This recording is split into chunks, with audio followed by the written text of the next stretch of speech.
Am I live?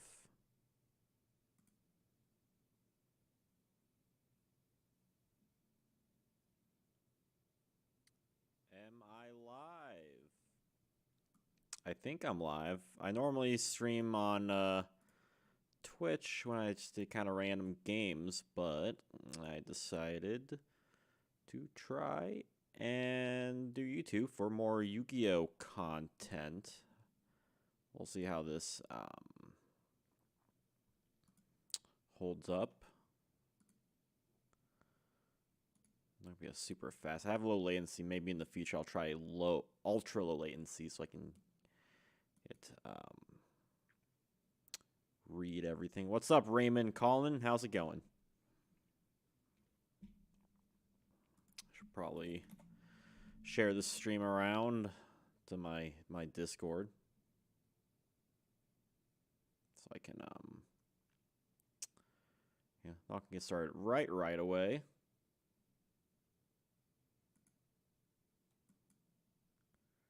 At least want to give people a chance to jump in.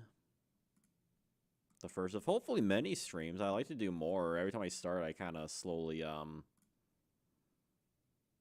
fizzle out a little bit.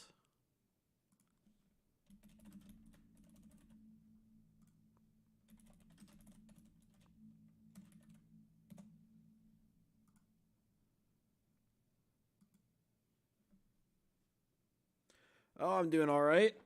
This week has been zooming by, which is kind of a surprise because I feel like most of my weeks kind of go by kind of slow.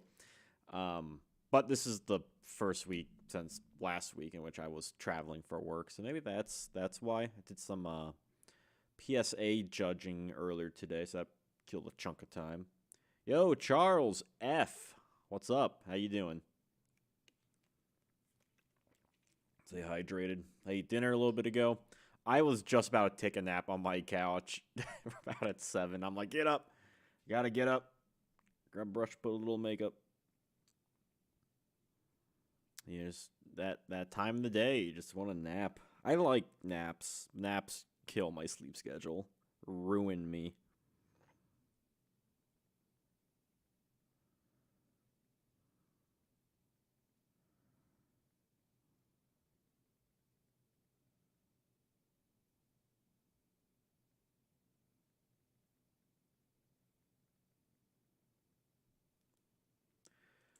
Yo, Gold Storm 07. What's up? Good evening. Let's rank some dragons. And some cards that aren't dragons. Yes, there will be dragons on this list. Hope I'm not missing any. I did not add any of the prismatic secret rare. This is strictly secret rares. So no video game promos. So it's basically just the core sets and the tins. So I hope I'm not forgetting anything. I was really trying to think about it.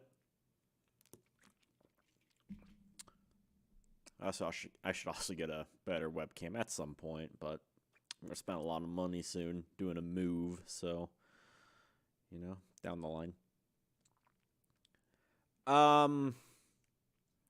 I think I'm going to be ranking this by the card. If it's Balance of Factor, I mean, Yata-Garasu is going to be an F tier, and like that feels kind of weird, doesn't it? A little bit, maybe. Yeah, but I'll try and keep a multitude of factors in mind. Hopefully, this goes a little bit better than the GOAT format boss monster tier list, because I feel like out of all my videos, that one is definitely one that got a lot of, for lack of better words, negative feedback, constructive feedback, I'd say. Yo, Scout Lord 98, Phantom King, Yata Lock. That is right. Yata-Garasu. I think this is, this just set it up by alphabetically, I just noticed. I don't know if there's a way to change them around. I can change background color. Oh, I thought like the whole background. God, imagine this. Ugh. Red's kind of cool. Can you select like individuals? I don't think so. That's a shame. You have tons of the OCG cards. Yo, that's pretty awesome. I have some OCG cards. I definitely would like more. I have Volume 1. I have a couple, and then I have like a bunch of just random unassorted stuff, which is kind of what I'm aiming for nowadays. A lot of like high rarity stuff or OCG exclusives.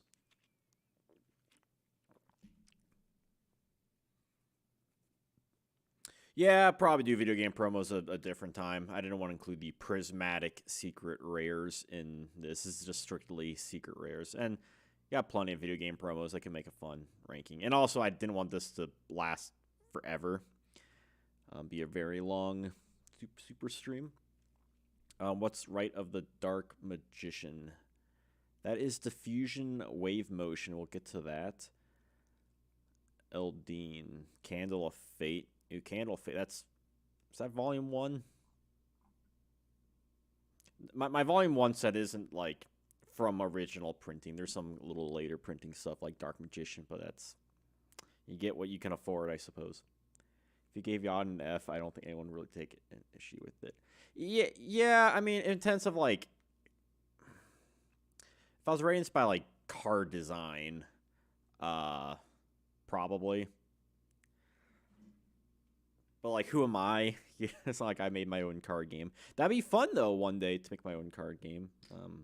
I've had some ideas, but nothing very fleshed out. Essentially, taking aspects I like of other card games and adding like a kind of a fun spin to that, like most card games. Something that derives from Magic the Gathering, I suppose.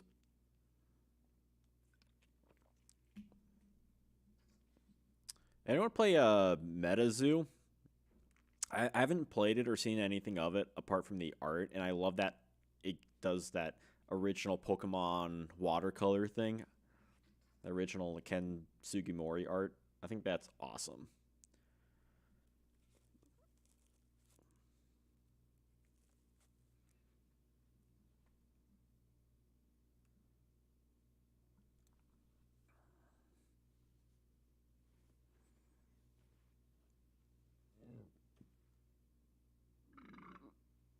Might get a little burpy, all that dinner I had. I'm pretty excited to check out this list. It's kind of interesting looking at it and thinking, man, it's like 90% monsters.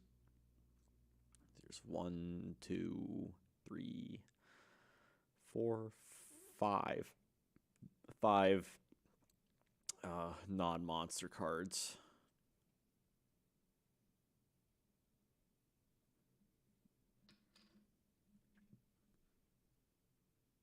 Yeah, I don't have any set schedule for streaming. Just kind of when I feel like it, I guess. Like, maybe it'd be cool if I can do, like, at least try and get fit in, like, a once-a-week thing to start. You know, do tier lists or some video games or what. I should probably start getting footage for stuff for when I ever decide to make those video game reviews, history videos.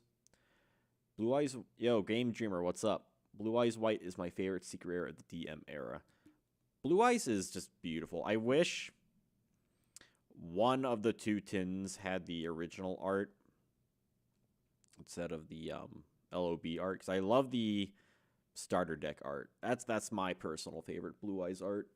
For whatever reason, every time they print it in secret rare, it's always this one. Like, we got the prismatic secret rare in DDS, but that one's hard to get and it's expensive. I gotta drink this whole bottle of water. Sugar water. A couple friends of mine had an idea to make an indie game based on the Pokemon TCG Game Boy game, developing a new card game for it as the base. Interesting. Yeah, I can't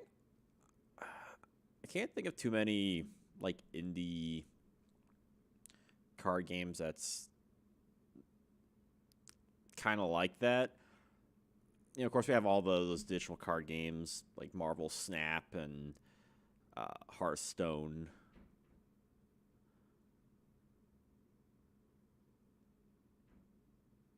Local game place near me at MetaZoo was massive Christology nerd middle school. Yo, honestly, kind of so was I. Middle school, I was like really into all those like TV shows and online videos about searching for Bigfoot and Mothman, and I mean, I think it's all bogus now because you know, I'm a jaded adult, but like that was a time like when I was an ignorant teenager, ignorant kid. Yeah. That was fun. And now we can have it in Yu-Gi-Oh! We got dangers. Isn't that fun? MetaZoo, I think, would be kind of fun. I wouldn't mind like getting like a couple decks and just playing it. Not even like necessarily getting into the game, but just kind of seeing what's out there. I'm kind of the same way with Pokemon. Where I kind of want to build some Gen 1 stuff like base fossil, base jungle, base rocket, base, you know, that kind of era. Because I had those cards when I was a kid. I just never had a playable deck. It was just random assorted cards. So I never got the chance to play it or learn the rules or anything, which is kind of a shame. It wasn't really until Yu-Gi-Oh! Where I was actually playing it because they had decks. And I mean, Pokemon had decks, but my parents, or no one I knew ever had any. Until I had a friend that got a Gen 3 deck later on, but I wasn't playing it at that point. I really did much with Pokemon cards. Command Knight. Command Knight's really awesome. I mean, you know I like him when I made him the art in the thumbnail for my collector's tin video. I really wanted to have some sort of unique monster of the tins.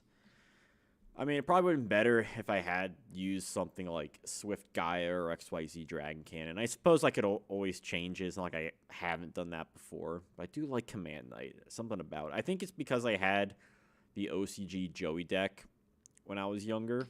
When I was a kid in like elementary school, I had the OCG deck, and it had Command Knight. And I didn't know what it did. It just looked cool. Ulti especially would be immaculate. I'm sure I'll get around to an Ulti one too. Because there are a couple sets in DMA era. I mean, you have at least 4 sets. 3, depending on where you... 4 if you go to GOAT format. Yeah, I just collected, and all the friends I had just collected too. Because, like, we didn't know how to play. Not like we had a ton of energy cards. Like, can you imagine if Yu-Gi-Oh! You had to use energy cards? Like, I don't know. I feel like Pokemon's a game that you really have to be more dedicated to playing it compared to collecting. There's a much more, like, divide compared to Yu-Gi-Oh! Where you can just get cards and just play. Which I think has something to say about the accessibility that Yu-Gi-Oh! Has. Half the cards on this list have a tin form. Yeah, no. A lot of the cards on this are designed for the tins. Because otherwise, you wouldn't have Gearfried and Command Knight and Dark Magician on here. But also, additional ones do. I mean, Jinzo pops up a couple times. I think Dark Magician, Blue Eyes have 2 secret rare printings. I'm not going to have each artwork on here.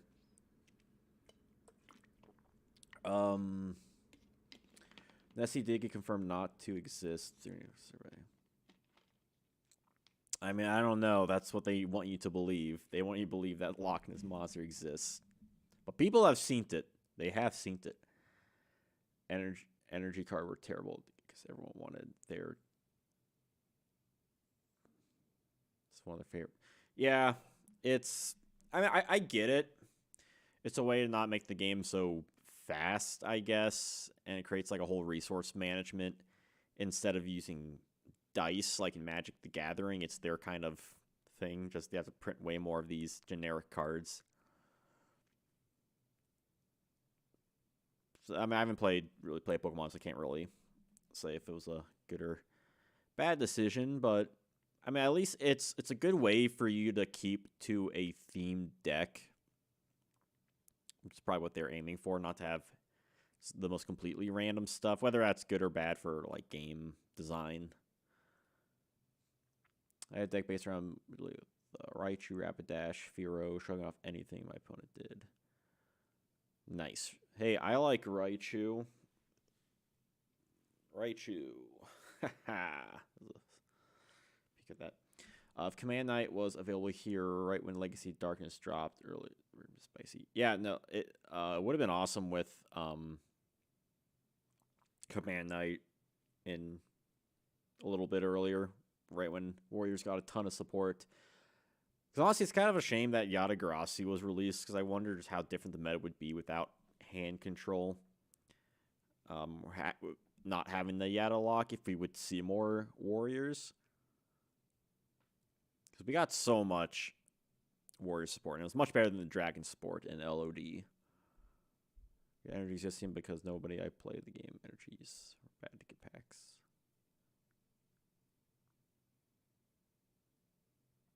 Yeah, it's kind of a thing where like you just had to have them. Like I just had random energy cards. And it's also a way to. I also get it from a game design point where it's a way to have cards have multiple effects and be able to use them without feeling broken. Like I could see something with like Janjo using energy to, attack or use his effect. That kind of deal. It's a sort of balancing act the game has, since it was not hard to, at least with Yu-Gi-Oh, you have to. There's summoning requirements, whether it's tributing or special summoning requirements that you need to kind of balance out that way. Pokemon, you just kind of have to evolve Pokemon, which really isn't too bad if you have like a Pokemon breeder.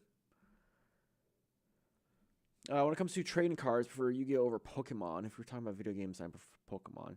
Yeah, that's fair. Pokemon has much more depth when it comes to the video games, not even counting like a Pokemon trading card game, but just their whole RPG mechanics and stories and stuff. And it's kind of a shame Yu-Gi-Oh has never really had something a little more strongly like that. Yeah, there's sacred cards and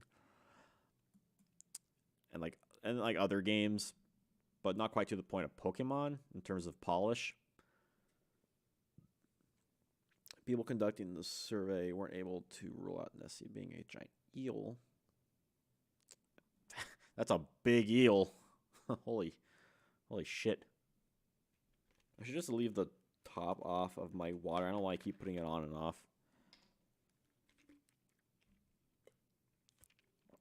Right, it's probably like 2 more minutes. When I hit 20 minutes, I think then I'm going to start the tier list. Just want to give people enough time to jump in. Struggle, Holy Grail went from that. Experience, Struggle, Chaos, Arrow, CG, right before the Power Creep cards. Temple of the Kings. I'm pretty sure I'll get to Struggle, Chaos in OCG Series 3. That's like the Chaos era, basically. Fave card on this list. Are you asking me, or are you telling me that your favorite card's on here? Which, by the way, I'm pretty sure 2 more days for my monthly Q&A. Hopefully I don't forget. All right, one more minute before we start. Asking me. There's a lot of good cards on this list. Maybe Injection Fairy Lily. That comes to mind in terms of like art. All around, I mean, Injection Fairy Lily still look like really good though. Kind of hard pressed not to go with that. That's a card I get a tattoo of. I mean, Jinzo's cool. Lava Golem, Serpent Knight Dragon, Command Knight. I love XYZ Dragon Cannon's art. Red Eye's art is great. Beast Skull Dragon, Blue Eyes Toon. Amazing. All right, let's get started the list, shall we? Let's start with Blade Knight. Blade Knight is a warrior, and that's it. Saw someone today draw 2 or 3 Toon pressure. There's no Toon world. Yeah, I don't know why we. Personally, I don't think you would want to run more than one Blue Eyes Toon unless you're doing like some sort of Lord of D deck. So, Blade Knight. I'm just going to my image search here. 4-star warrior. If you have 1 or less cards in your hand, it gains 400 attack. If you control other monsters, it negates effects of flip effects, which is really good. It's definitely A or a B. I feel like I want to say A, because in terms of what we're looking at for secret rares, you'd be hard pressed to find like a more terrible monster. Because not only is it a warrior, you can search it out with reinforcements of the army. 16 isn't the worst attack, and it can get a buff, especially if you're playing the right deck, which increases attack significantly. It's not just like 200, it's 400, it's 2,000 attack. And it can negate flip effects, which is great. Or the effects of flip monsters.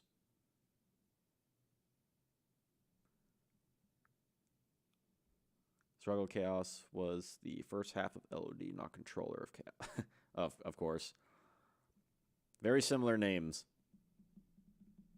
Okay. First half of LOD. Nice.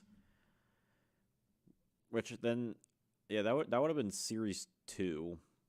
Because Series 3, I believe, begins with the Pharaonic Guardian stuff. So Blade Knight, I think I'm going to have an A tier. Just considering how I can always end up reshaping things. But next, we got Blue Eyes Toon Dragon. Summoning Sickness, 500 points to attack, but it can't attack directly. And honestly, 3,000 attack is a lot of direct damage. Now, Summon Skull does exist, Toon Summon Skull, which is 1 less tribute for 500 less attack. And it's much easier to get out because you can just special summon a Toon Mermaid and then get that out. Blue Eyes, you need 2 monsters to tribute for.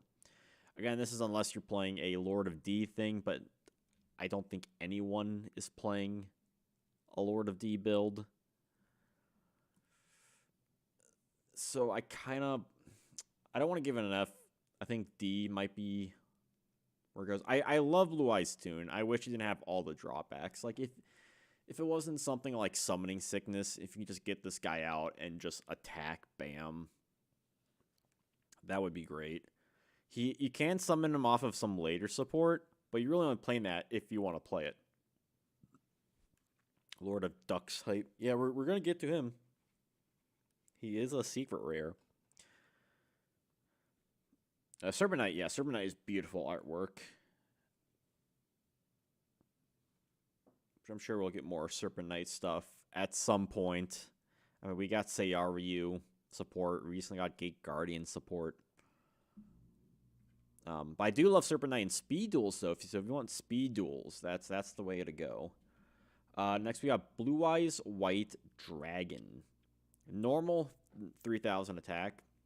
Does not have effects like Toon, but that's not a bad thing. It doesn't have the drawbacks being attached to Toon World. Blue Eyes is an interesting one, right? We got Burger. Yeah, we're getting Hungry Burger support, sort of. It's called something different. It's like New Nutella. I don't know. Blue Eyes in some formats is terrible.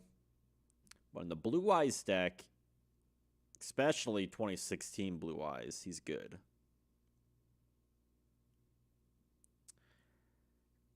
And in early historic Yu-Gi-Oh, he was good because people weren't playing optimal decks. So you get this guy out and you have a huge beater.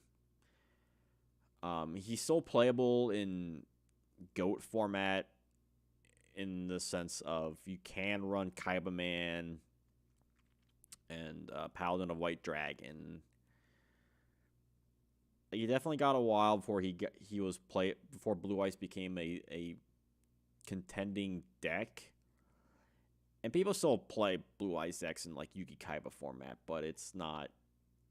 Those dragon decks are rogue at best, and it was better when Lord of D was the first errata before it got, or pre-errata, like the first edition. Yeah. Tune is worth a one of if you like really, really wanted to.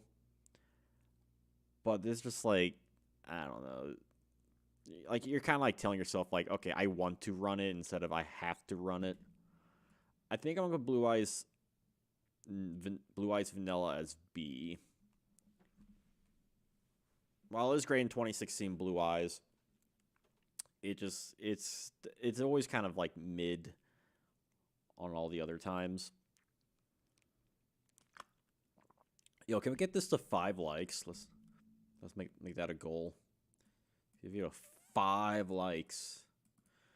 All right, B Skull Dragon, Black Skull Dragon, another dragon. A lot, 3 dragons in a row. I love Black Skull Dragon. I really wanted this card when I was a kid, but I was never able to get it. There's always that one that was out of reach, and now I have it. That's kind of neat. 3200 fusion monster. It's not terrible to get out in your early Yu-Gi-Oh! Because you do have Summon Skull played a lot. So you do kind of have to run Red Eyes, which sucks, but Summon Skull is good. Gravekeeper. Yo, Tokyo. I do love Gravekeepers. Fortunately, no secret rares for Gravekeepers. But yeah, Red Eyes kind of sucks. You do end up getting fusion support in Tournament Pack 1 for like Gods of the Third Eye and stuff, which does help the deck out. But do you ever see Beast-Skull get played after Critter format? It's not terrible, only bad. Yeah, that's a chunk of these cards, to be honest. Beast-Skull Dragon. Another interesting one. I mean, it's not technically good, right? Like, yeah, it's not the worst to get out if you had to build a deck around it.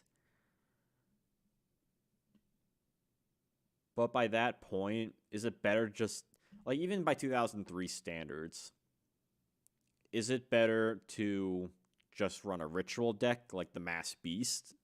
Same attack, more searchable materials? Because the best you have with Black Skull is you got Witch of the Black Forest. It wouldn't be until 2005 where we get Fusion Sage, or perhaps, and King of the Swamps too, or perhaps later 2003, like the summer 2003, where we get Terraforming, so you can actually search out Fusion Gate. But at that point, Witch is also only at 1 copy. It's worse than Blue Eyes Tune. I think that's the thing I want to figure out. Is Beast-Skull worse than Blue Eyes Tune? What do y'all think? I keep looking over. This is where I have my chat up, by the way. Tier list chat. 2 monitors. Because if you're running Black Skull, you really do have to run a dedicated fusion deck. Similar to Blue Eyes Tune, where you need to run a dedicated Tune deck. But you don't have to run Blue Eyes Tune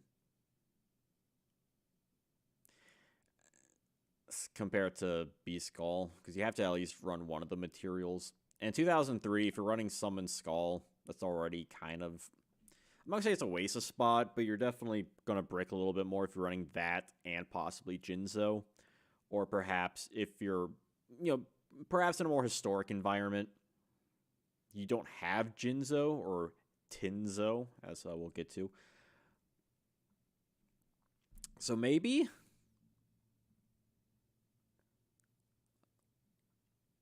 because Blue Eyes would also get a reprint in starter deck Pegasus. Where you have, like, you probably would have all the stuff to run a Beast Skull deck by that point with the Polymerization reprints and Red Eyes reprint. Multiple Red Eyes reprints. Beast Skull is only as powerful as Skull could withstand impact for the time it came out of Metal Raiders. Yeah, but the nice thing about it, though, is that you can't special summon it out.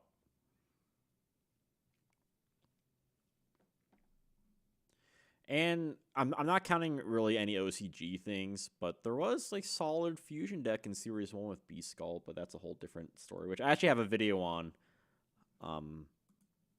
That'll come out, I don't know, sometime next month, next 2 months, depending on my scheduling.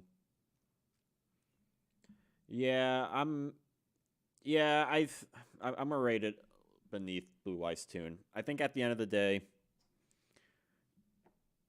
Blue Eyes Tune isn't crippling your deck if it gets stopped compared to Black Skull Dragon, where you have to commit a lot more resources just to get it out. Whereas Blue Eyes Tune, like, there are ways to get it out, I suppose. Yeah, it's just a fusion beat stick. I mean, Blue Eyes Tune is also just a tune beat stick, too, but at least you can attack directly with it. All right, and we're done with dragons for right now, because we have the Dragon Slayer. Buster Blader got a secret rare in the 2002 tins, which is a nice rarity upgrade from its... God, why did my mic just tilt down? That scared the shit out of me.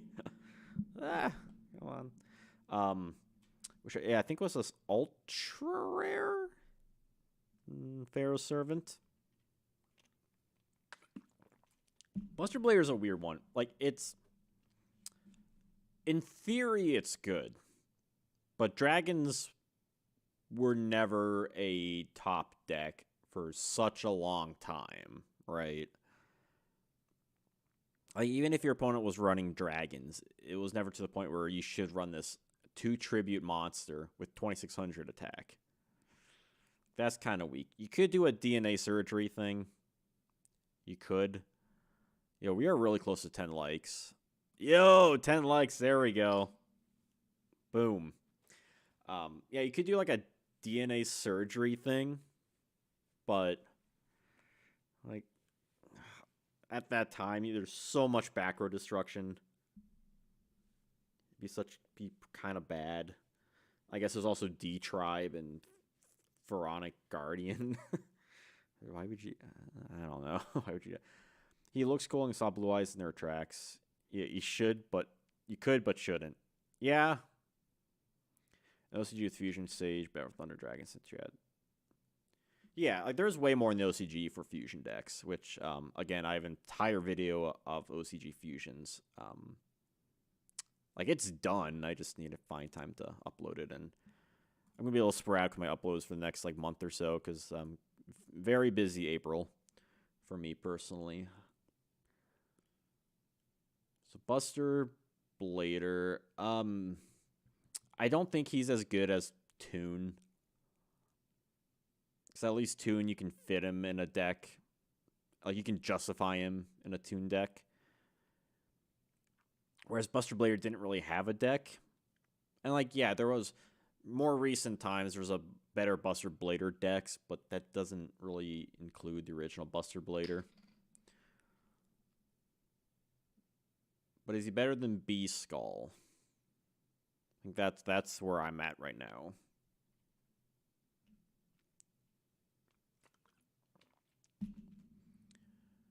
Well, Beast Skull does... you can special summon Beast Skull out, where you can't really do that with Buster Blader, aside from some graveyard play. And at least with Beast Skull, there are ways to get it out, to, like, search things to get it out more often in the history compared to Buster Blader. So I think I'm going to place him below Beast Skull. And just like that, we are back with another dragon. Dragons just love the secret rares, don't they? Chaos Emperor Dragon Envoy of the End.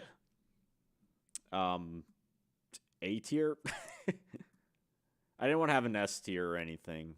We're not doing that jank. I mean, what can you say about Chaos Emperor Dragon? He is like absolutely busted. They had to errata him to get him off the ban list, and even still, you saw him in some decks just as a special summonable dragon monster. But like, he's definitely a top contender here. Waifu tier, maybe. The tier lists are possibly unending. Although I feel like there's so many waifus in Yu-Gi-Oh! Like, where do you draw the line? Ronin Totem? I don't know. Vampire Lord. Command Knight. Command Knight's a weird one. I could probably say its effect off the top of my head, but just refresh. All warriors gain 400 attack. If you control another warrior monster, your opponent controls cannot target Command Knight for attack. So that can Lady in White. Ooh, Lady in Knight. Hot. So yeah, Command Knight can cause a loop. Where your opponent can't attack. If you have 2 Command Knights up, that causes like a loop, right?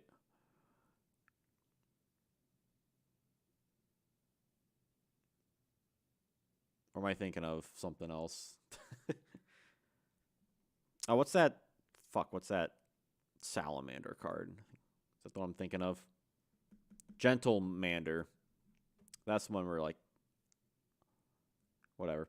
But yeah, like, a warrior buff for 400 isn't bad. Like, it's better than having a glassy field spell up. And it's warrior, so it's not a specific attribute. And a lot of those, like the Magic Ruler ones that boost by 500 also decrease defense. Command Knight doesn't do that. It's just strictly attack.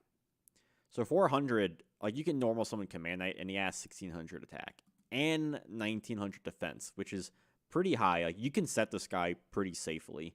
Like, yeah, if they knock it, whatever. It's not a flip effect. And you can special summon it off of a lot of cards, like Marauding Captain. You can get it with Reinforcements of the Army. That 400 boost, I mean, you can just give that to Blade Knight. You can give that to Sasuke Samurai. Or not Sasuke. Ninja Grandmaster Sasuke. That's what I'm thinking of. Don Zalug. I mean, it's really not bad. I think C tier is good. Like, it's not anything meta warping, nor is it ever.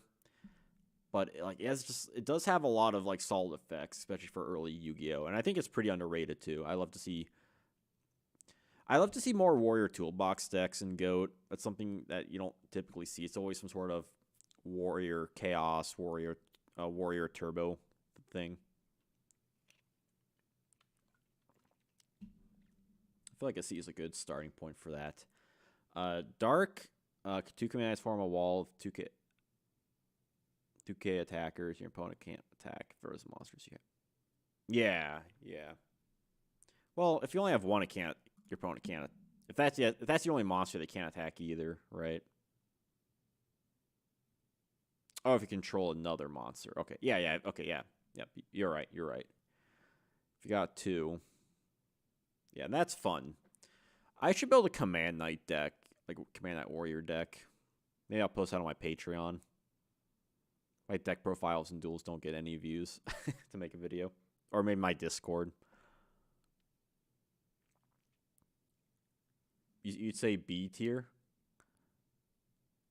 You might have to convince me it's B tier. It might be convincible that it's a B tier.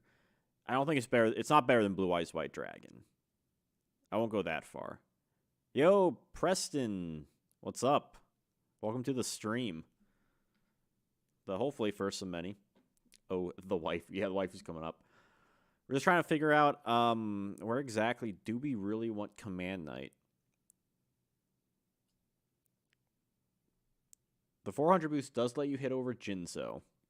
That's true. I think the thing I'm thinking, though, is that there's a lot of warrior monsters that are just better than Command Knight. Like, you know, like you have a lot of monsters that kind of get the job done with other support. Like you have Exiled Force, which just takes care of Jinzo right away. And that can be a search off Rhoda too. Like you could use boost for cards.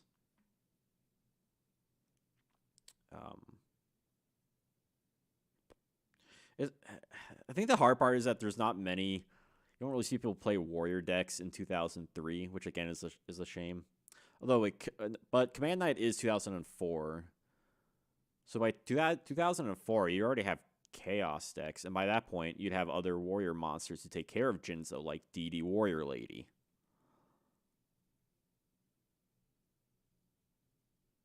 So you have DD Warrior Lady, you have Exiled Force. By GOAT format, you'll even have DD Assailant. You know, Warrior Toolbox is great. Like I was just saying, I kind of wish more people played Warrior Toolbox. I feel like it was more popular more back in the day.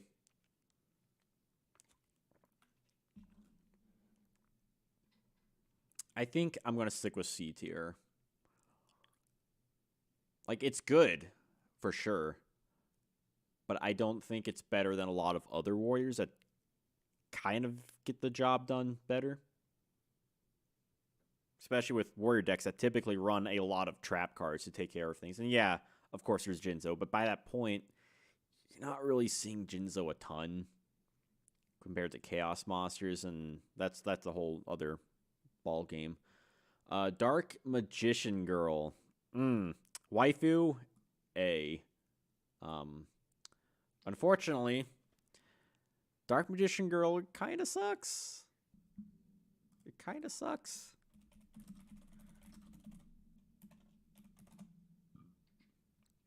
Like, imagine if it was good. Like, we'd be seeing Dark Magician Girl in GOAT format. I mean, yeah, there's... Yes, Sage of Stone is out by this point, right?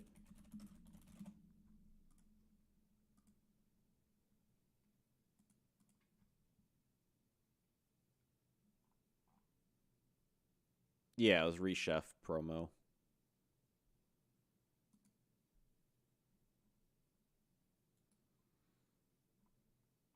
But that's more of a thing for Dark Magician than Dark Magician Girl. Like, you get 300 attack for each Dark Magician and Magician Black Chaos, either player's graveyards.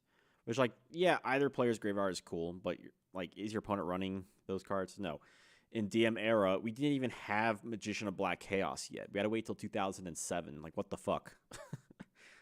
Like, what the hell? And 300 attack... Like, you got one in the... Like, you got a Dark Magician in the graveyard. You're not beating over a Jinzo. Let alone anything else that you would want to get it out for.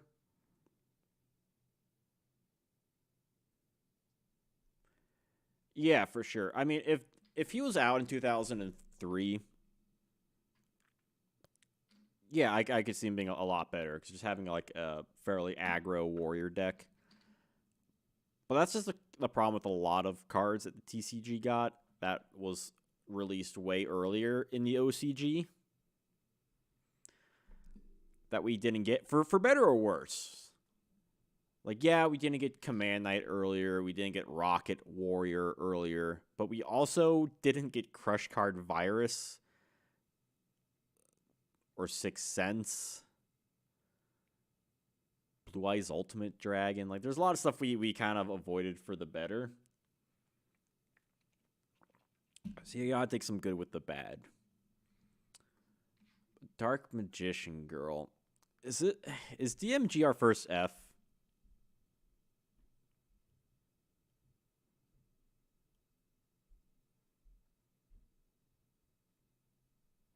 Is DMG our first F? It's just really bad. Also, I want to bring up about DMG or OCG as mentioned, or beta printing 200 attack boost. Oh, was it?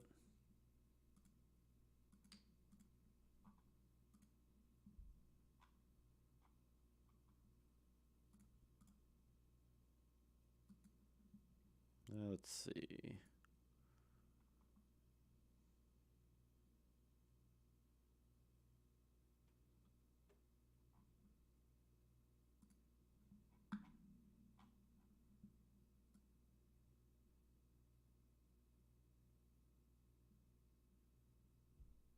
Oh man, that prismatic OCG art. Oh, that's pretty.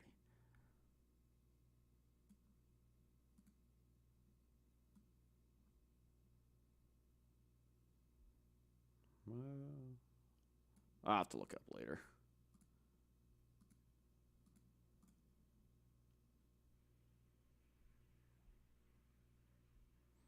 I mean, yeah, if it's like any spellcaster, like that'd at least be better, because at least you could run it in some sort of spellcaster deck where it would be like a, you know, like a Mudora kind of thing, where it's like good in the late game. You run a 1-of copy. It's a 1 tribute, which isn't bad. I wish there was a better way to special summon it out.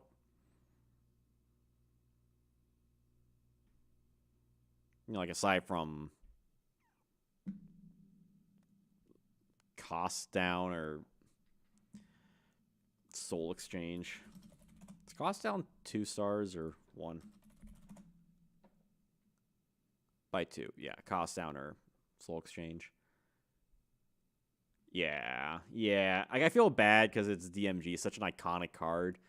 It's too bad. Like, if it was 500 attack, at least then you're like, okay. You could do like a painful choice thing if you're playing, you know, before that card was banned, some early formats. And you'd have a, you know, 35k attacker. Would that be so bad? Let alone if you had Magician of Black Chaos. But speaking of another ultimate wizard in terms of attack and defense, Dark Magician, which is much better than DMG. Perhaps not an early game Yu-Gi-Oh, but the Dark Magician deck does make use of it. I've seen more modern decks where it's 1 copy, but I've also seen ones where it's 3 copies.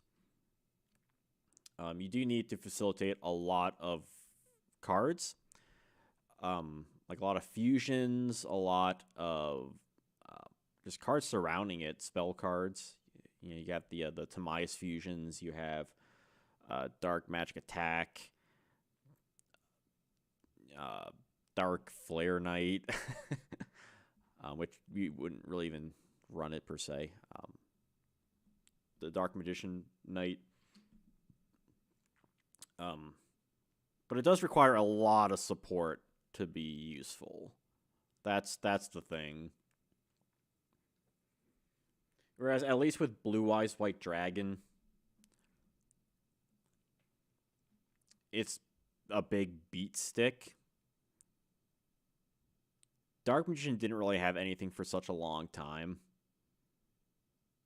Like, you could run, I don't know, like an Edison format, a cheeky Dark Magician Knight deck, because that card isn't terrible. And with Dark Magician, you can get it out with Skilled Dark Magician, which is a good card.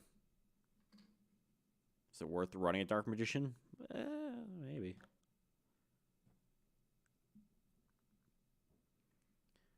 Where do we put Dark Magician? I'm kind of leaning towards C tier.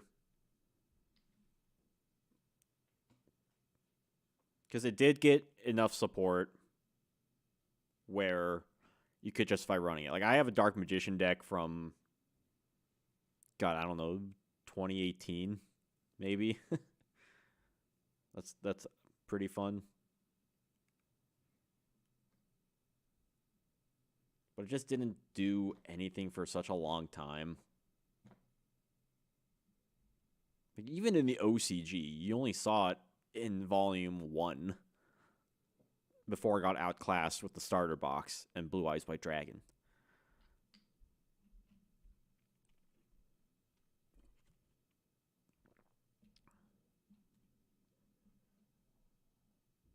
Like, really wasn't until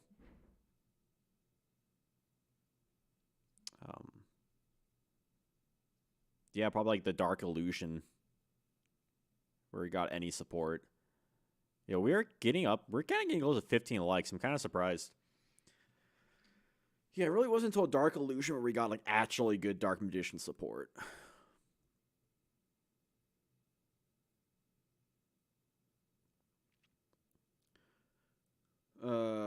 Somewhere in C tier. Is it better or worse than Command Knight?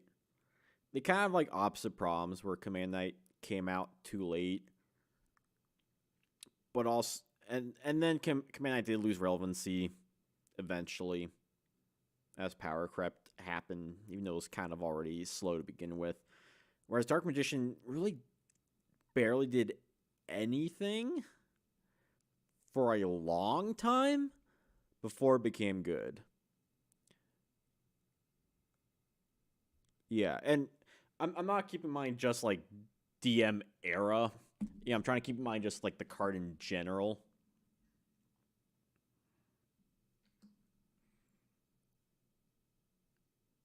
I'm going to place him above Command Knight. I think even though it took him a long time of doing nothing, once he did get stuff, it became like a pretty solid rogue deck. Whereas Command Knight never really quite got up there. And I don't think we're going to see Dark Magician winning a world championship like Blue Eyes.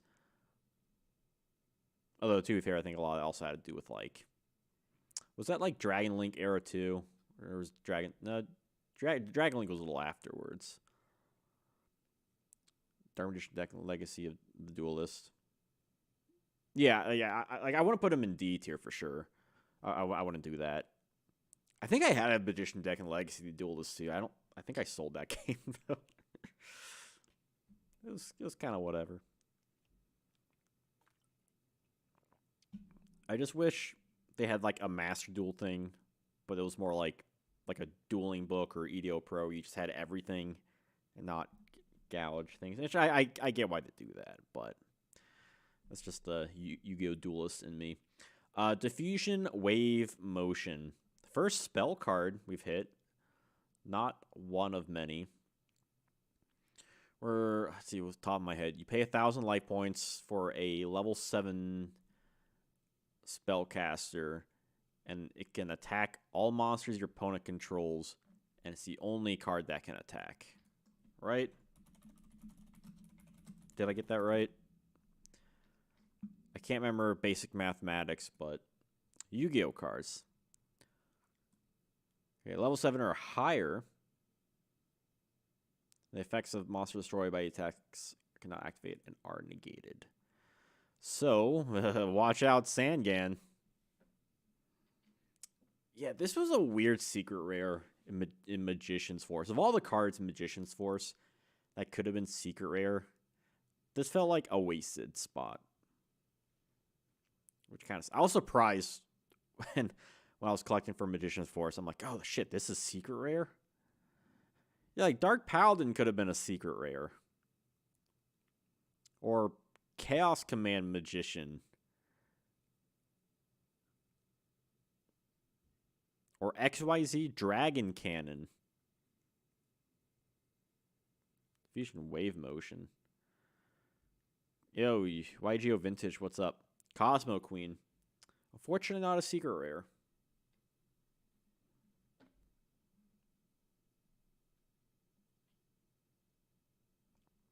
The Fusion Wave Motion is...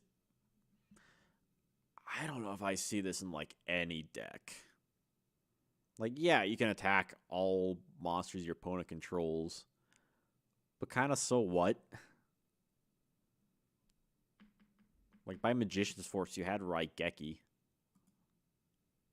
You could use Dark Hole. Was it worth paying life points just to attack? And, like, you may not even get a ton of advantage off of it. Your other monsters can't attack either. So it's not like an Asura Priest.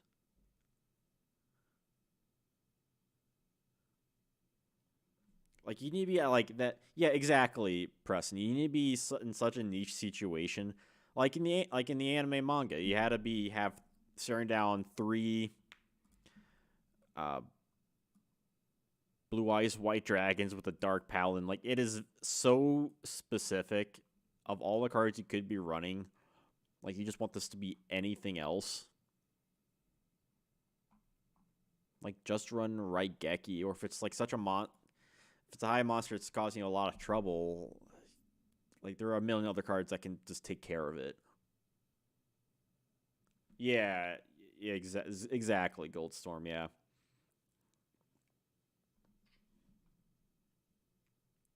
It's like, I think it's worse than Dark Magician Girl. Because at least with Dark Magician Girl, it's a 1 tribute, you summon it, whatever. Get it or get out with Sage of Stone. Or something else. At least you can, more... Like, Diffusion Wave Motion is such a brick. Like, if you don't Heart of the Cards this, like, what's it really doing?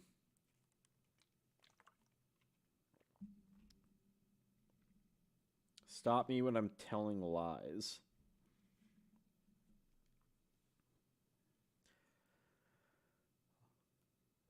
I'll support for Dark Magician Girl later on with the others. I mean, it got support, but they weren't really good except for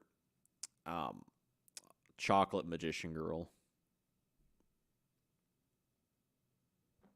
Yeah, Spell Canceller. That would have been...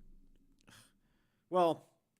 In retrospect, before I got reprints, that card was kind of expensive. So if that was a secret rare, at some point would have been pretty high up there in price.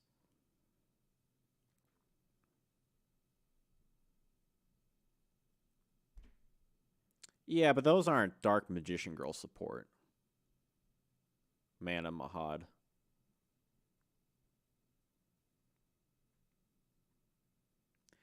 Gaia the Dragon Champion.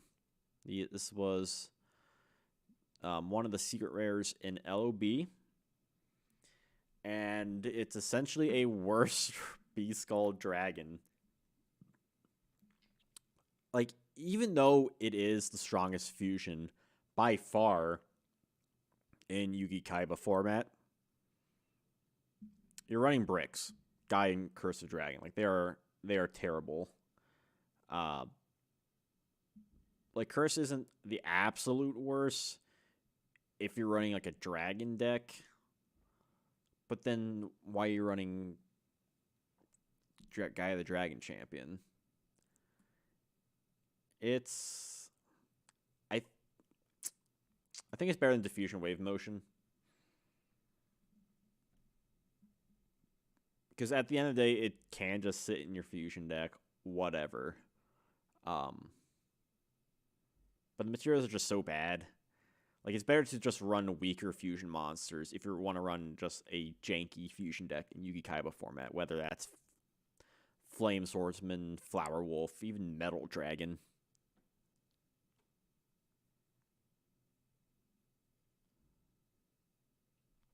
Gate Guardian just got support in Maze of Memories, which you can get it out, but very few people are actually running the OG Gate Guardian. Those you could run 1 copy. You can technically get it out, but even still, I have to put this on F. I know. It's so bad to get out. It'd be so much better if it was kind of like ultra rare lettering. Fancy. Gate Guard would have been so much better if it was like Metal Zoa, where it could be specialed from the deck by sending to the graveyard the 3 pieces from your hand. even that would have been better. And that's asking for a lot. Like, they definitely got it right more so with Valkyrion, where you can also bring the pieces back and everything, but Gate Guardian is just such a hard monster to get out, and it does nothing. It just looks cool. We are so close. We are at 14 likes. We are very close to 15. I can almost taste it. Gearfried the Iron Knight. Oh boy. Gearfried. Let's go. Gearfried was the warrior deck you saw back in the day. Like, yeah, warrior toolbox, but Gearfried was like the warrior deck. Don't really see it anymore. I mean, 1800 is pretty good. It can't be equipped by anything, so, like, yeah, you can't premature burial, but it can't be snatch stealed. So, if you're worried about that, yeah, like, you might as well just run a Suijin or something. Like, a one of. If you're gonna, like, and not even bother running Gate Guardian.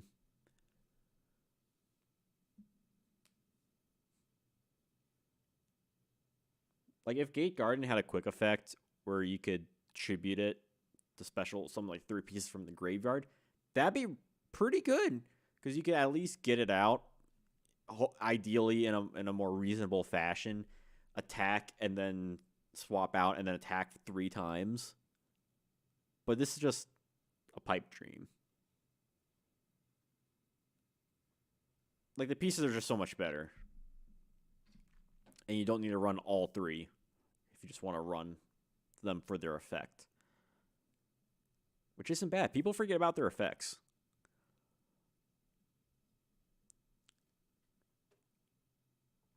Gearfried the Iron Knight. So, it does have its uses. It does have its own deck early on with Smoke Grenade the Thief, with Blast with Chain, Butterfly Dagger Elma OTK. Yeah, that. That 2003, 2004 period. Dark Crisis 2000. I feel like I keep getting this like mistaken. I keep thinking it's like a late 2003. I feel like it's 2004.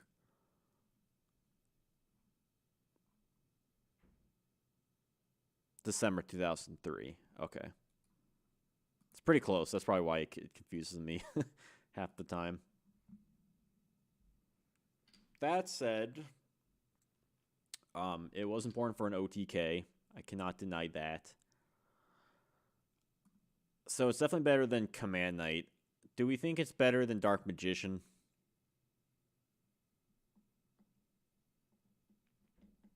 You definitely saw more Gearfried early on in the deck, in warrior decks, but kind of fell off the face of the earth.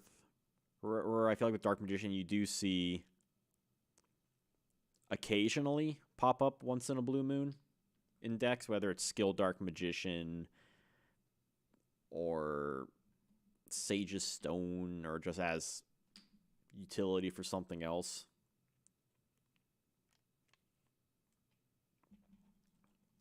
Let alone if we're considering more modern decks, where you have better Gearfried monsters, like Red Eyes Gearfried is like the only one you see being played.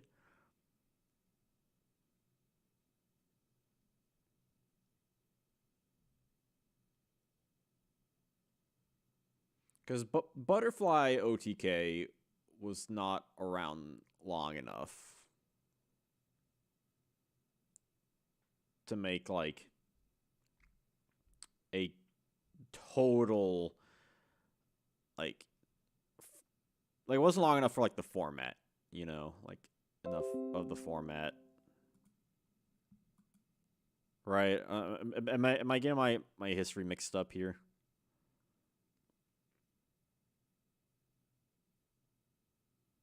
He did get support Gearfried the Sword Master and Guilford the Legend, right? Is that the one I'm thinking of? And Swordmaster is good too. It's a great special summon. I think people kind of sleep on in terms of boss monsters. It doesn't have a bad effect either. I think we talked about this in the boss tier list. But again, kind of after GOAT format and DM era, it did kind of just vanish.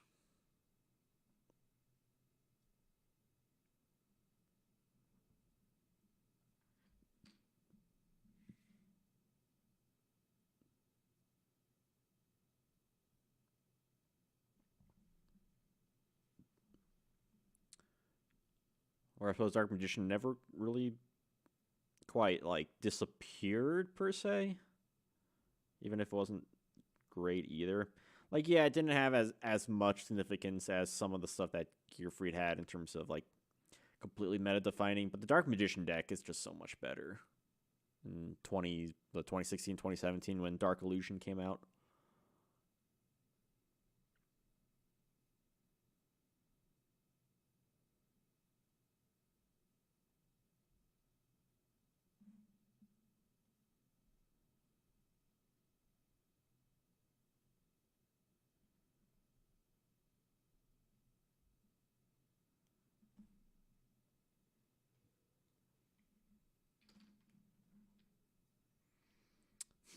It's kind of a tough one. Is it better than Dark Magician? I feel like no. That's what I'm leaning on.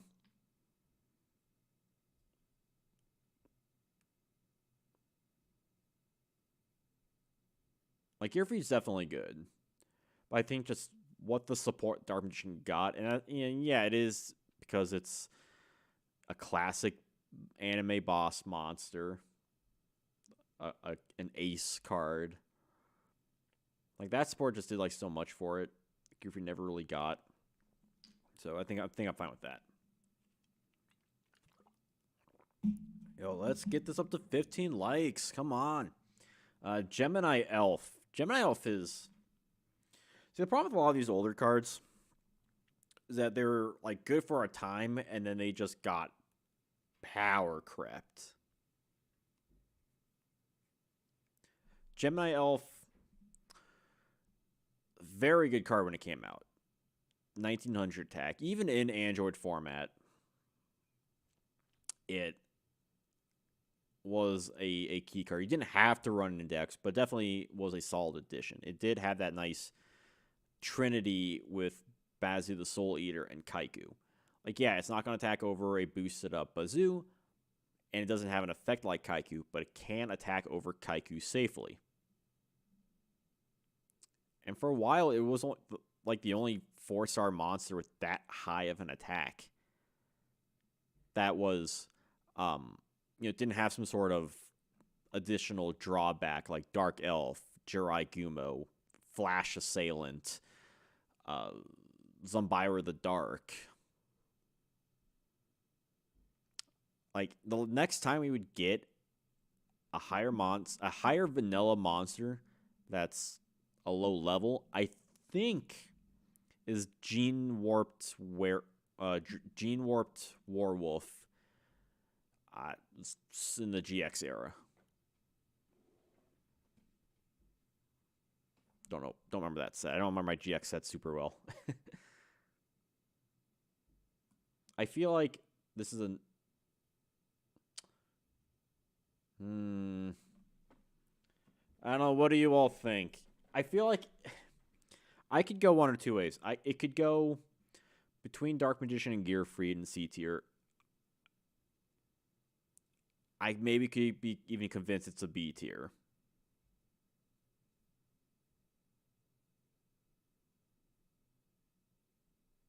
Like, it's better than Gearfried.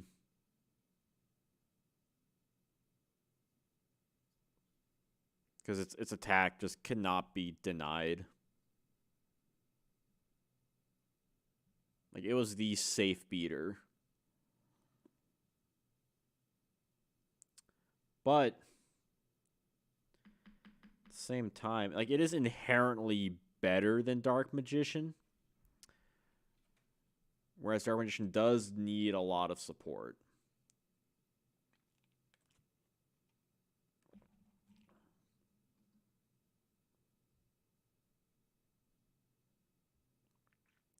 $1,900 is a good stat. I would say C. She's a good card, but I always took issue with releasing level 4 vanilla. Yeah, but they kind of had to do that. I mean, I feel like they would be in the same boat regardless of which of those, like, 3 monsters. If it was, like, Bazu or Kaiku. Like, it's probably, like, it's not as good as Bazu or Kaiku, I believe. So, like, might as well give it that. And by that point, they were starting to make secret rares good cards from Pharaoh's Servant and onward. Strike and Neos. Okay. I feel like I wanted to see something that started with S.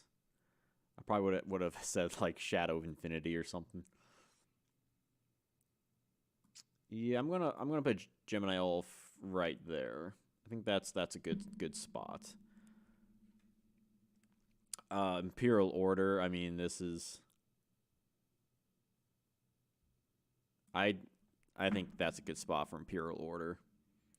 It shuts off spell cards just like that. Before I got into Rada, it was optional if you wanted to shut it off during your standby phase. And even if you couldn't later, like, it's still good. Like, is it legal now?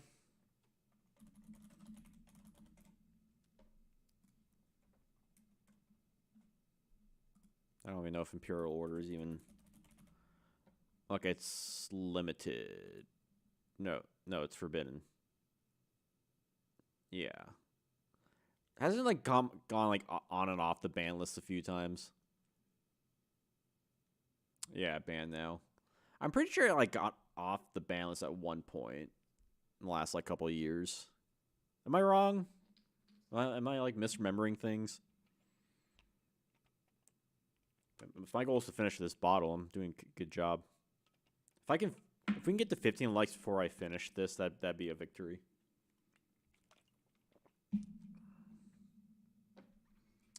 But yeah, just shutting off an entire thing, it just being a trap card, is fantastic. An entire card type. Like, sorry, Blade Knight, but you can't quite do that. Like, it's not as good as Chaos Emperor Dragon. I don't think anything's beating that. So I think that's a good place for Imperial Order. Injection Fairy Lily. My waifu. Another interesting spellcaster. It's not a fairy type. I'm pretty sure it's a spellcaster. Yeah, stopping spells is pretty busted, especially in Yu-Gi-Oh, where nowadays you're running mostly spell cards in a lot of decks. Some decks run a lot of monsters. Some run a lot of spells. Rarely seeing traps.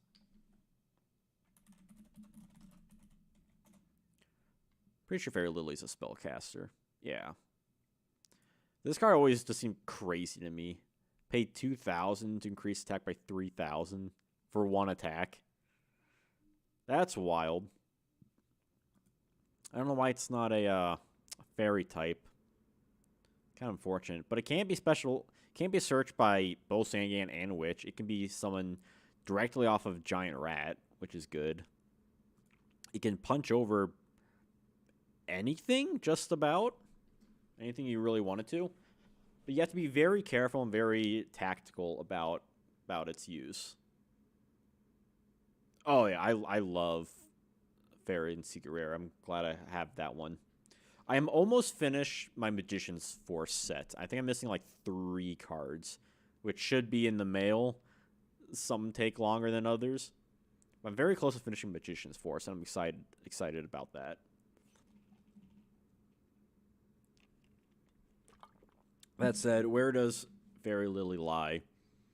I feel like this is another C tier card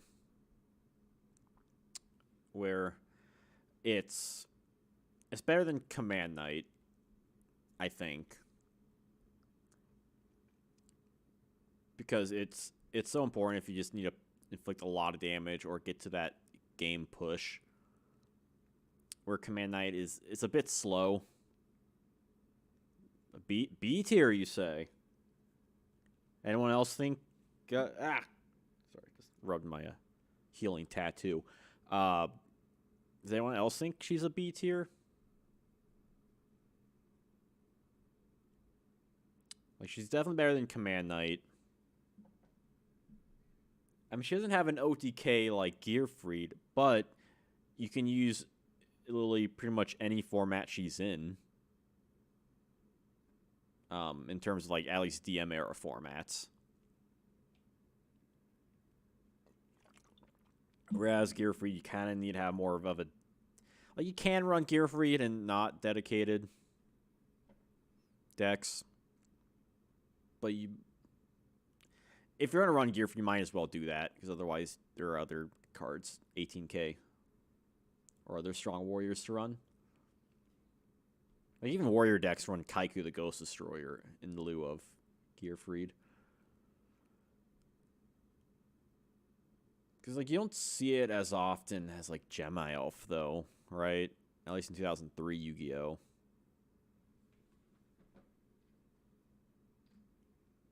But, I mean, certainly like GOAT format.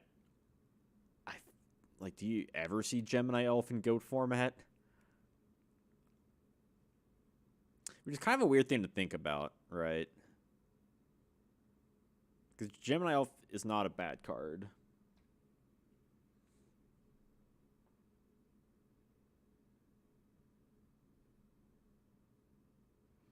B tier is such a weird tier, I think. She does get under Gravity Bind, so that is good in 2003 when you did see a lot more of those, like, stally decks. Although a lot of people, I don't know, I feel like also at the time, if you're running level 3 stuff, you're probably seeing more Hayabusa Knights. Or Dream Clown, like clown control kind of stuff.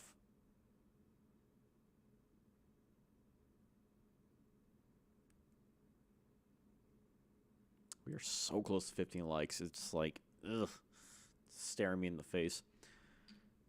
B tier is kind of hard to argue with B.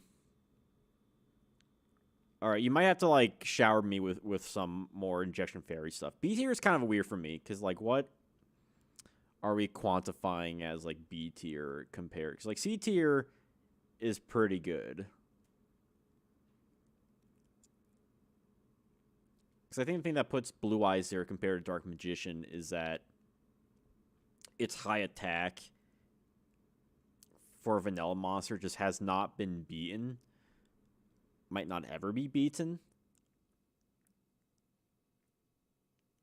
And just the Blue Eyes deck in general, if we're looking at, like, later modernish decks, like last,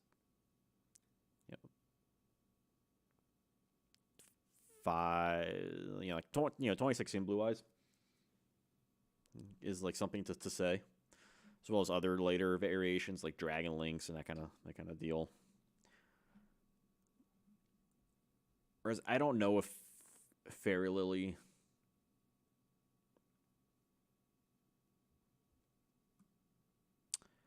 we could put it above. What do you all think if we put Lily right here? How does that look to you? Dark Magician is a weird one. Because it does have the problem with being not good by itself.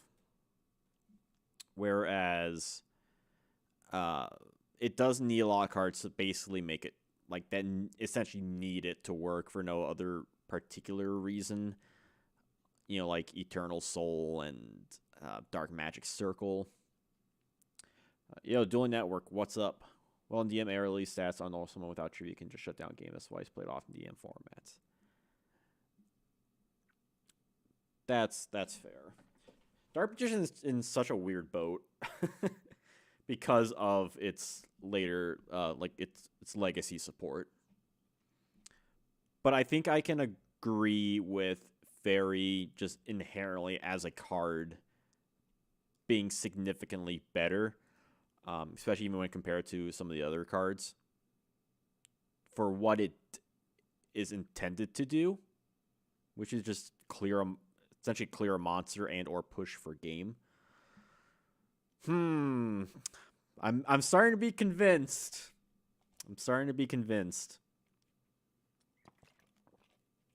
I didn't think Lily was going to be a hard one, but here we are. It could. Does anyone else think we should put it in B tier, or do you think top of C tier is good? I want to ask you all this.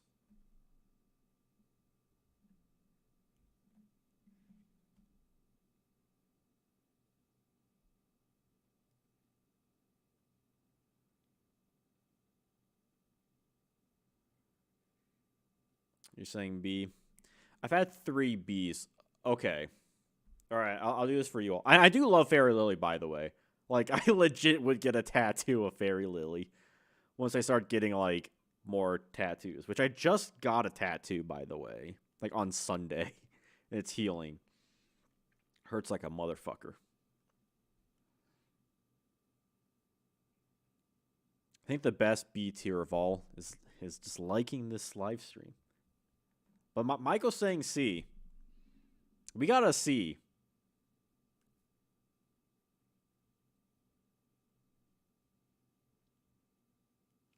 I think I can be fine with B tier for the basis off of Fairy Lily is really good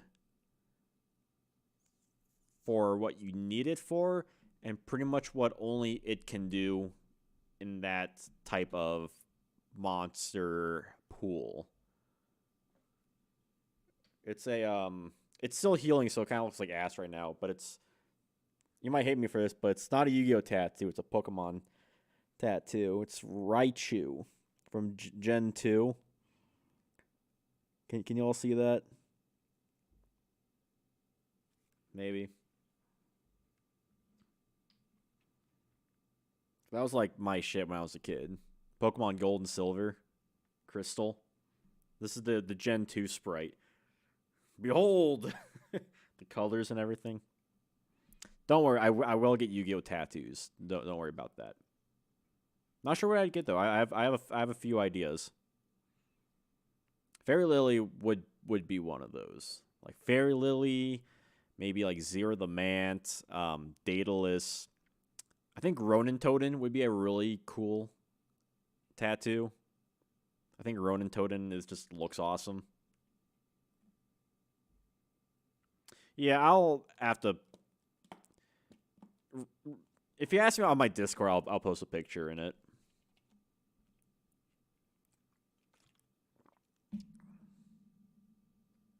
My camera's kind of ass. It's like a 720p Logitech. No, I don't have great lighting in my place. Eventually, I'll have enough budget where I can get like a cool little light here and a thing. I don't want to get my softbox and have that all set up all the time. But Insect Queen. Moving on. Insect. What the... I know you can like tribute monsters for a or, like tribute insects and creates like a token and some. This card's kind of ass. 2 tribute, 2200 attack, 24 defense. Gains 200 attack for each insect on the field. Kind of bad. Cannot declare an attack unless you tribute a monster. Really bad. You have to play with a scapegoat, I suppose. During the end phase, if it destroys an opponent's monster by battle, you can special an insect token in attack position. Why has it got to be attack position? It looks really cool. I do like the new insect boss monster, the ultimate great insect, and also the retrain version. The metamorphosized insect queen. Like, I'm just looking at, like, 2200 attack. Like, no, it's got to be, like, 2600 attack. I'm sorry. How can you go any lower than that? Because, like, you gotta be playing a lot of insect monsters or some sort of real janky, you know, like Weevil type of thing, you know, DNA surgery, that kind of stuff. You gotta tribute a monster, which sucks. So, again, you have to do some sort of preset combo thing with, like, a scapegoat or cockroach knight. And then it summons a token, which is cool if it destroys a monster in battle. Like, that's cool. But it has 100 attack, and it's in an attack position. You should get a sick samurai tattoo. Tattoos hurt like a motherfucker, though. That'd be a lot. It'd be cool if I got, like, an Exodia head tattoo, like, on my chest. I don't think I could do that. Maybe, like, a small Millennium Ring tattoo or something, like, in the middle. Like, I understand, like, the idea behind it. That, like, it eats a lot. It's fat! Oh, yeah, that's... How... Well, it's better than Gate Guardian. It's... better than Diffusion Wave Motion. Now we get to Gaia the Dragon Champion.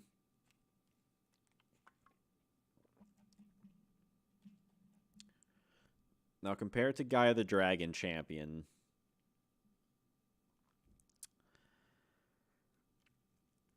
With Gaia, you're still running a lot of bricks.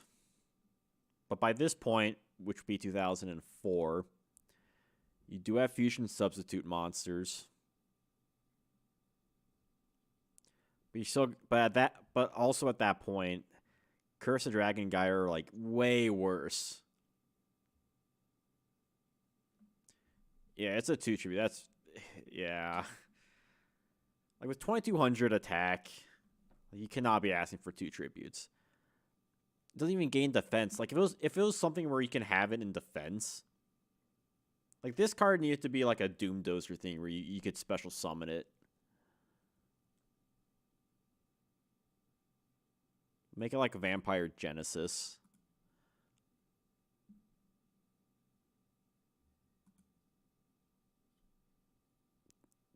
Yeah.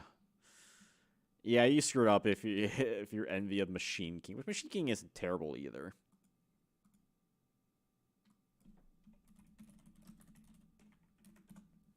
So look at Machine King real quick. Yeah, R6 with 2200 attack, and it gains 100 for each machine monster. Which, yeah, isn't like great, but at 1 tribute, I mean, yeah, you might as well be running Summon Skull or Jinzo. But at least it's 1 tribute.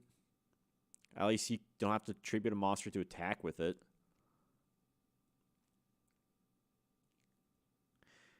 Yeah, there's no drawback with Gaia or Gate Guardian, but for the individual card, there's a big drawback in just trying to get them out. You're using a ton of resources. You're using at least 3 for Gaia, at least 3 for Gate Guardian. This isn't even counting what you're sacrificing to run these cards in the first place. With Insect Queen, yeah, you contribute it, but it's only 1 card. You can run any other card in place of that. Like, I feel like it might be better than Gaia. Like you only need to run 1 Insect Queen. You can run a million other cards that your deck doesn't necessarily like, rely on it. Honestly, if it had the effect where you could, like a kind of like a tune thing where you can special summon it out by tributing 2 monsters, at least then it would combo with Scapegoat.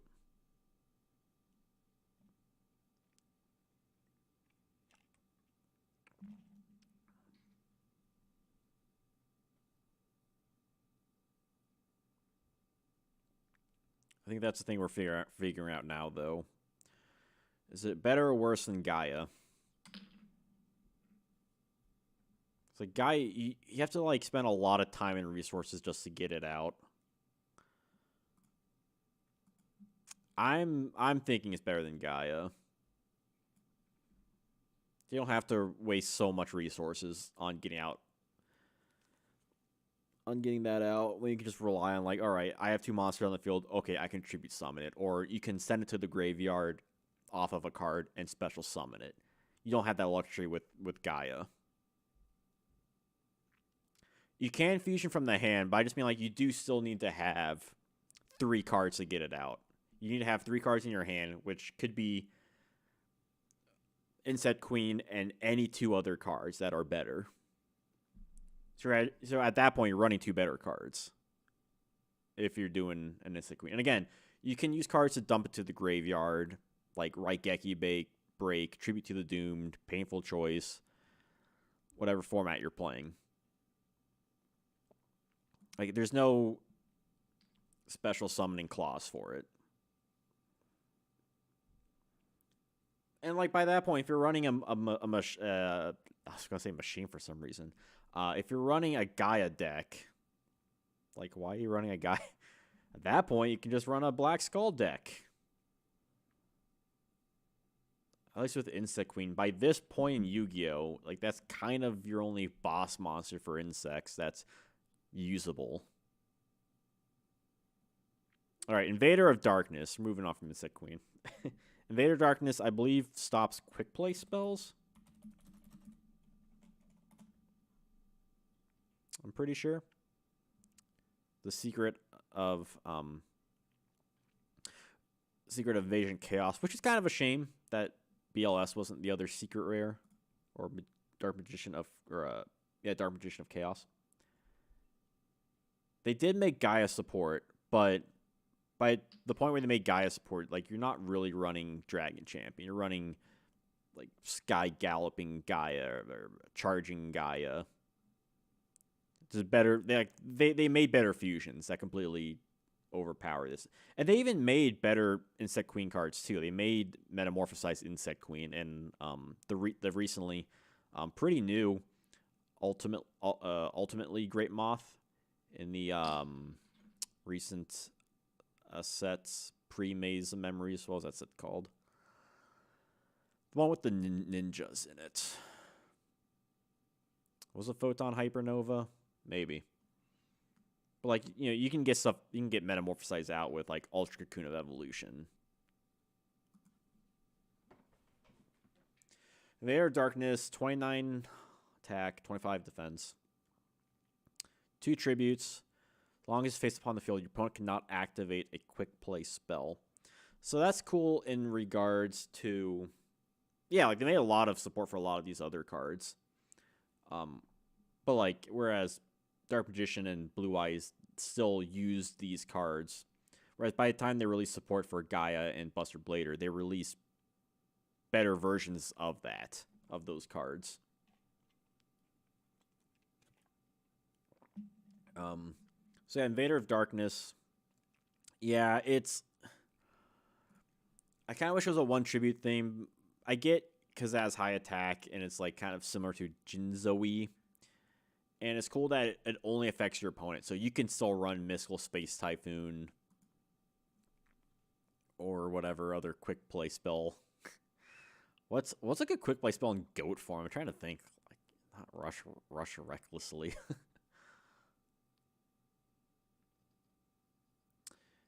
Yeah, like, what exactly are you stopping that's such a hindrance to get this guy out?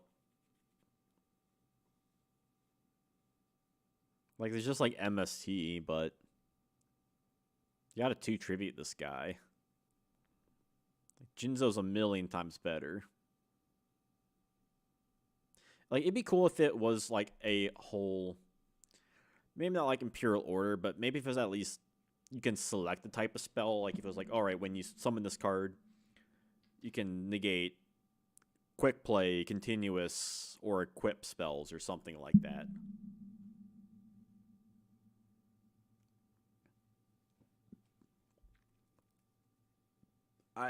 I think it's because, yeah, I'm having such a hard time thinking of, like, solid quick play spells and, like, goat format.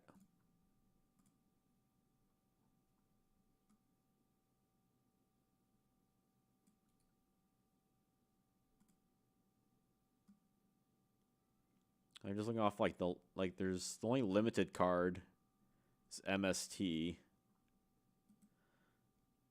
Semi-limited, you got emergency provisions. Like, what are other cards? Book of Moon. You stop Book of Moon. You stop Scapegoat. It's so oddly specific.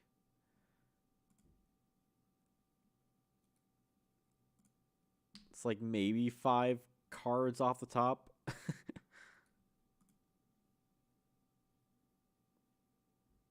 And enemy controller.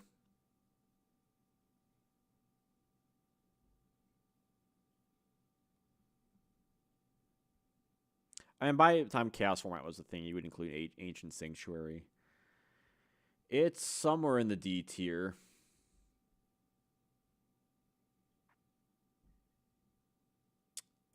I don't think... Yeah, sure. See, in theory. It's just... And, you know, yeah, there are good quick play spells, but it's not enough. And quick play spells aren't so prominent where it's worth anything more. I think it's somewhere around Buster Blader. Oh no, Curse of Fiend isn't even a quick play.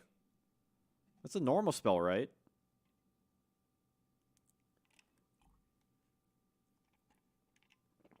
Hey, I finished this by the time we got to 15 likes. Nice. Stay hydrated. Because my throat's going to be dead after this stream. I have no idea how long this was going to take. Take a lot longer.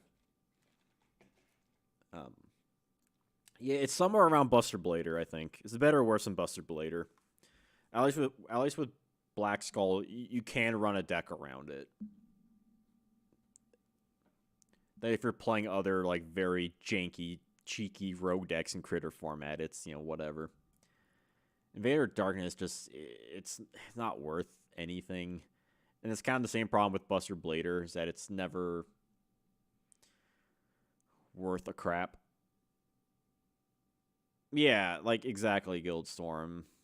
A problem just finding anything that wants to run it. Like, it's such a cool card in theory.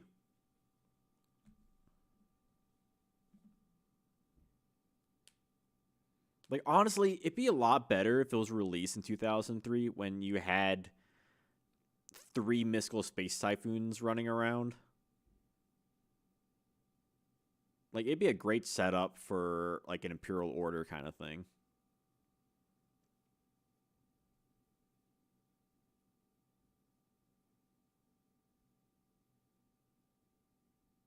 And like, it's good for in terms of trying to shut your opponent off for trying to make plays during your turn. If they do want to run cards that like quick play stuff that stops you, like Book of Moon or Scapegoat. But again, it's so specific. I think it's better than Buster Blader. Its effect is generic enough where it just does more. So if you had to get a 2 tribute monster out, you're going to want to run this guy. Unless you know for some reason there's like a huge rogue dragon squad in your meta. I think that's fair.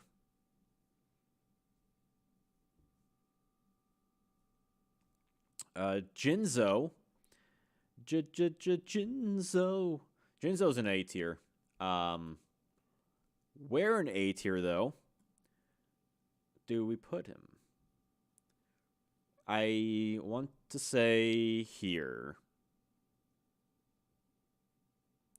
Because, yeah, you could say Blade Knight's better in GOAT format, but I think the impact of Janjo cannot be ignored throughout 2003 as just like that really good boss monster. And even like historically, 2004 and 2005, you still saw Janjo a lot. You don't quite see it like nowadays. It does, it does turn off Imperial Order. Um, but I think as time went on, Imperial Order just got better because you didn't have to tribute it out. It was just a trap card you can activate when you wanted to. Where Janjo, you do need to put a little more work to get it out in a lot of decks as the speed of Yu-Gi-Oh! Increase, as power spells increase and traps became less prevalent in more often than not top decks. I mean, yeah, you got like burn decks and like that kind of stall control and other specific things, but I think as time went on, Imperial Order just kind of gained power. Janjo, while still good, lost some steam somewhere along the way. A level 4 Janjo, honestly, like, if they gave Janjo even more support, I know they got support not that long ago, like they got that Janjo layered Xyz monster and stuff. If they had a level 4 that just shuts off traps, that'd be kind of cool. I think nowadays, why not give them something that'll kind of like that? Even if it's not even like an archetype specific Janjo kind of thing, right? Just like a generic monster. I could see people running something like that. Because you have people still running occasionally cards like Spell Cancel or other really floodgate cards are still prevalent. So I think it's a good place for Janjo. Judgment of Anubis. Speaking of niche cards, this is a weird one. Top of my head, Judgment of Anubis. It's another secret rare in Dark Crisis. If your opponent activates a spell that destroys a spell or trap card, you can negate it, destroy it, and then destroy a monster on your opponent's field. I think that's what it does.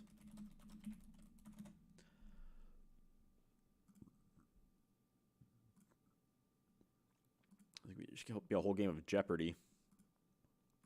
Can I get like a normal ass picture? Okay, you have to discard a card, which sucks. I wish it negated stuff that wasn't just destroying, but also perhaps negating too.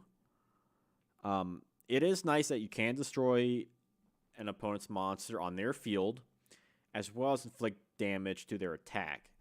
It is a complicated card.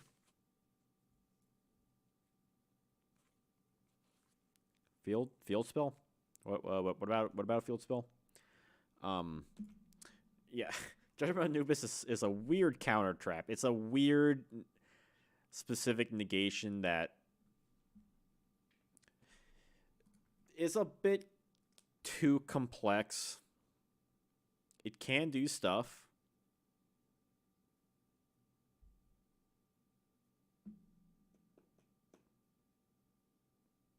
Oh yeah, like if they had like a field spell that negated stuff, that'd be kind of fun. Although, I don't know, it depends on what you... I think I made a whole video about field spells, one of my like earliest Yu-Gi-Oh videos, about like what I think makes a field spell. Last thing we want is more Mystic Minds. Yeah, Judgment of Anubis. Discarding kind of sucks. Depending on what you're playing, it may not be terrible. Like if you have a Sinister Serpent, or if you want to set up a Chaos play or something.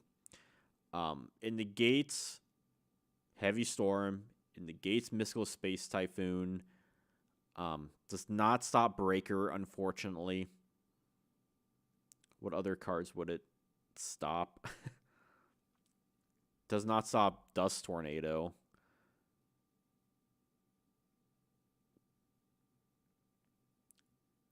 And then you can destroy a opponent's monster and inflict burn damage. Like that part's kind of cool. Like you can potentially go like that'd be like a going neutral on it.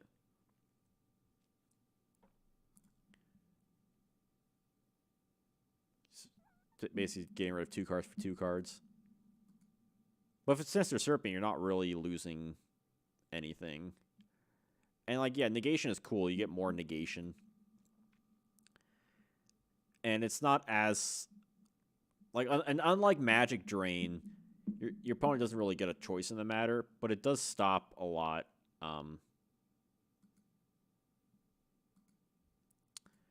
It does not stop Crossout.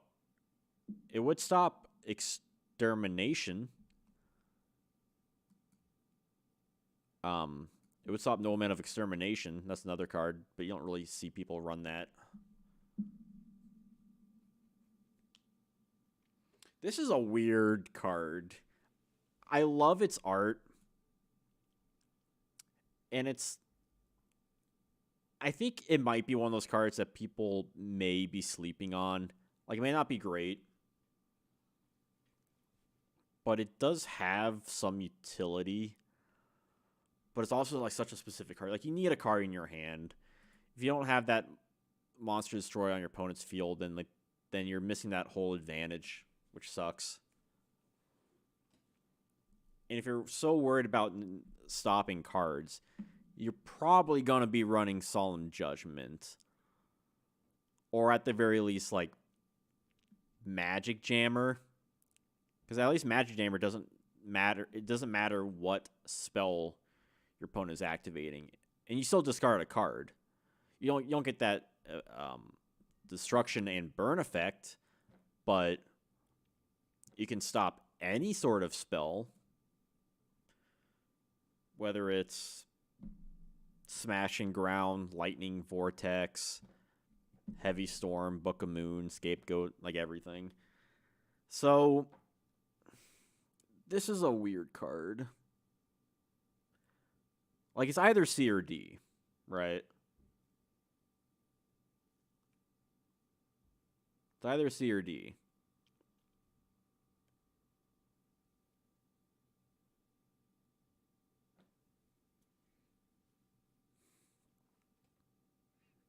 I'm thinking D tier, similar to Invader of Darkness, too specific for the cost.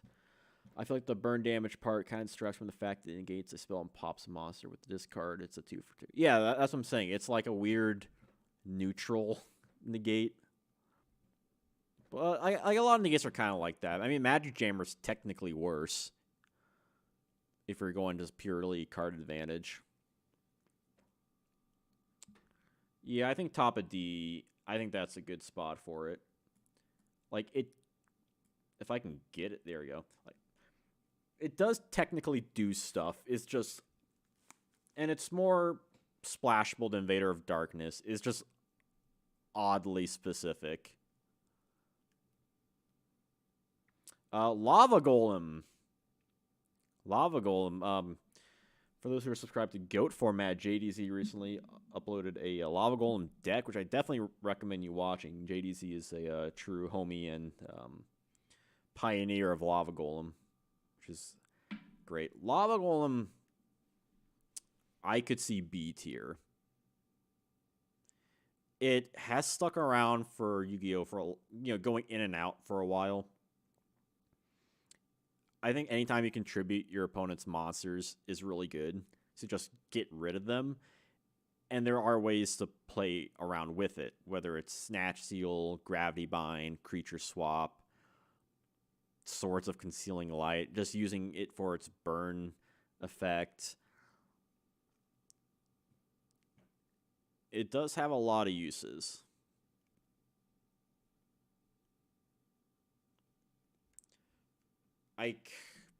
My gut feeling is here, but I want to see what you all think about that.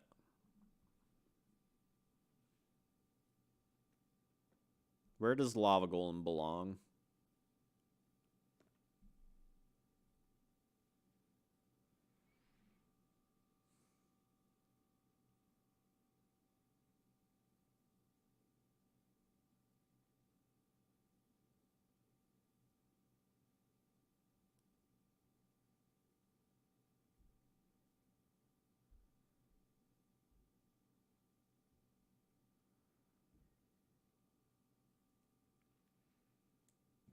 Lava Golem still plays safe, so I would agree. Yeah.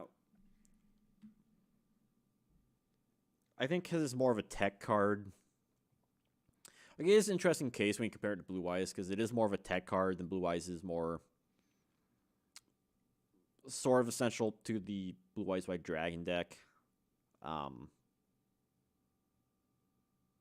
So when you're comparing like essential cards, Blue Eyes is more up there than Lava Golem, where you still could run Kaijus or Raw Sphere mode. Okay, yeah, I think that's a good place for Lava Golem. One that is not going in B tier, Lord of D. It protects dragons from targeting effects, and you can use it with Flute of Summoning Dragon. Its original, when it first came out, its original printing was like protecting from any effects, not just targeting, which was really nice. I wish they didn't fix that right away, because that was clearly not the intention of it. Spell traps and monster effects. Like, it's a cool blanketing protection, but such a weak card. I wish it had a Command Knight type of thing, where if you have another monster or like another dragon out, your opponent can't target Lord of D. That would be so much better, because then you can Flute a Summoning Dragon out, Blue Eyes, White Dragon, and then your opponent can't take it out right away. Unfortunately, that's not what we're dealing with. Unfortunately, what we're not dealing with either is its original errata, or its original effect, where it protects from any effect. Because now, all of a sudden, you're looking up a Mirror Force, or Man-Eater Bug, Lightning Vortex, Raigeki. Hate it. It is essential for early dragon decks.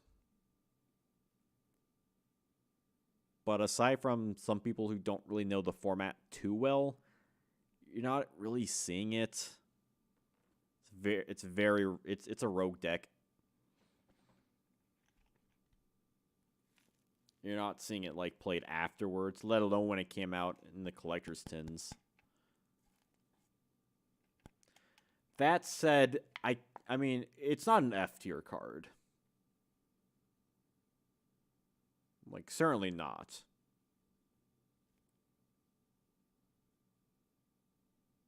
Somewhere in the D tier. But where in the D tier?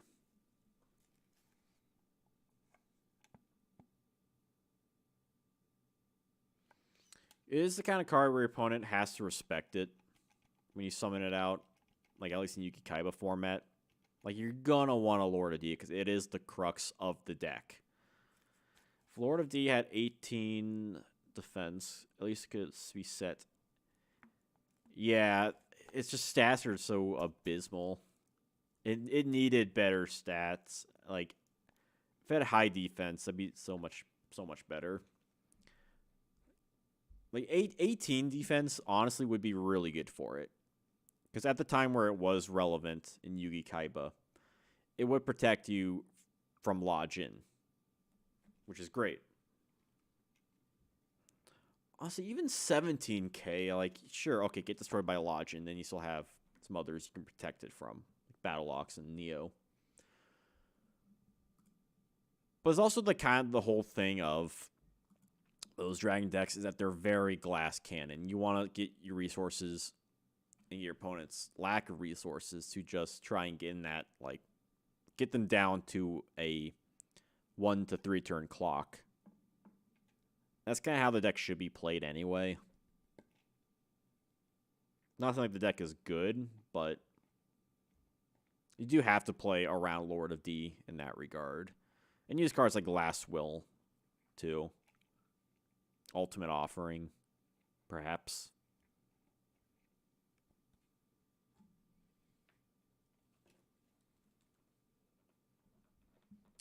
I'm thinking somewhere in the middle of D tier.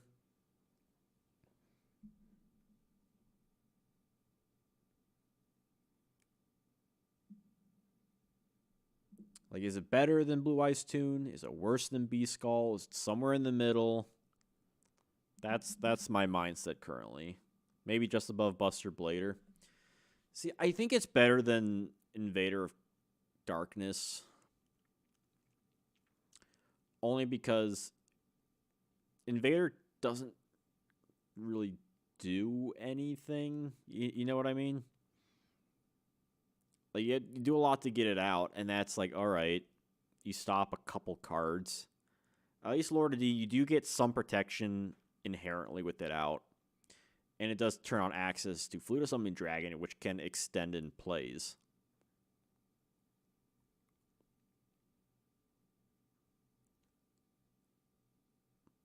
So I think it's inherently better. And later you can get it off of with Mystic Tomato if you wanted to as well. In addition to Last Will. So I think it's better than Invader of Darkness.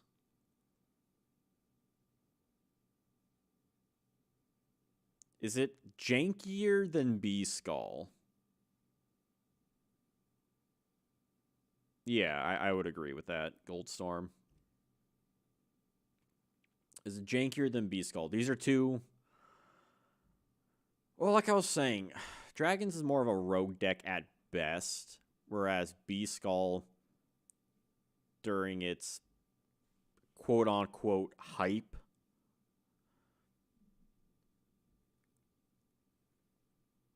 I wouldn't say it's a rogue deck. Now, I would... It would be great if more people tried out fusion decks in Critter, but I think the meta for Critter has evolved way beyond that in the early days of that. When now you have like Cannon Burn and Exodia, Muka Muka Turbo running around. Like, there was a topping dragon deck, although I want to say that was using the original print of it. Which, honestly, if you ask me, that should just be the way it's good. It using Yugi Kaiba, because that would just make the deck so much better. Which is a shame. It's not, but that's just what we have to deal with.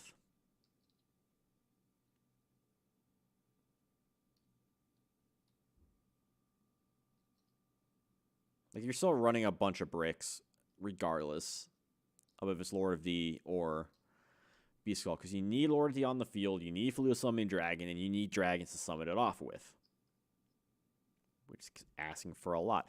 I have theorized decks in YK that don't run Blue Eyes at all, and run maybe Curse of Dragon or even Komori Dragon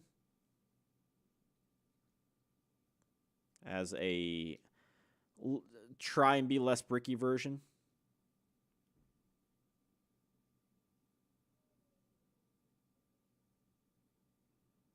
Like, there's still ways we can get around with dragons. I don't know how many ways we can get around with Black Skull. Like, I do think I have a good build for my fusion thing, because you don't run a ton of Summon Skull or Red Eyes, and you can still use Polymerization with Thunder Dragon. Oh, this is a tough one. Does it climb above Beast Skull?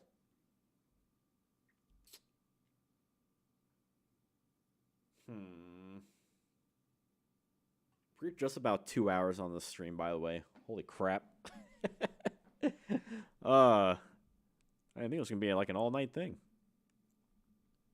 But some of these are hard. You think Lord D's better than Beast Skull? I'm kind of leaning towards agreeing with you. I do think it's not as... It's more rogue than jank compared to what Beast Skull is. Is it better than Blue Eyes Toon? I don't think it's better than Judgment of Anubis, because that card has more uses than not, if you wanted to run it. Blue Eyes Toon is another just weird card. Like, it's cool to attack directly with 3k attack. But it's such a pain in the ass to get out. And it is easier nowadays to get it out, but it's also the kind of deal where it's like, you're only running it just to run it. Like, if you want to run Blue Eyes Tune.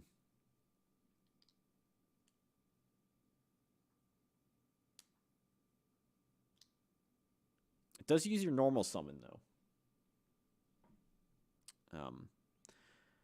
But yeah, I'm going to say above B Skull. I think now I'm on Blue Eyes Tune.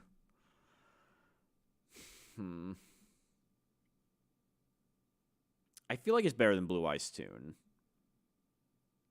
Because Blue Eyes Tune is, like, with Lord of D, if you're running Lord of D, you're absolutely running Lord of D. With Blue Eyes Tune, a lot of decks, it's in, you don't have to run it at the end of the day. So I'm going to say this.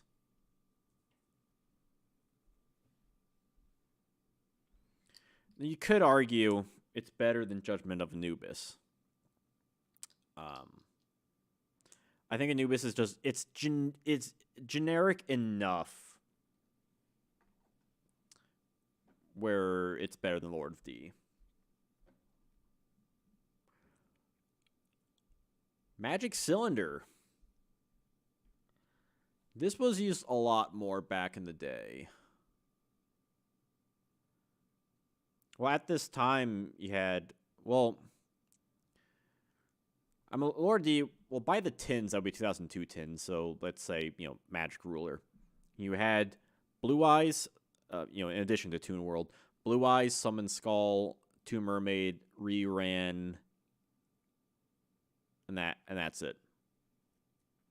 By the time Go format rolls around, you had like Toon Alligator and Toon Table and Toon Cannon Soldier, Goblin Attack Force, Gemini Elf, like a bunch of better cards. But honestly, even by Magic Ruler, by like Magic format, it's probably better just to run more copies of Summon Skull.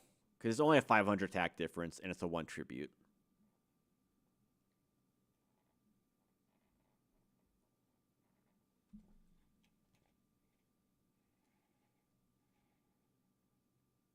And just how tunes are anyway, it's like you're asking a lot for a 2 tribute tune.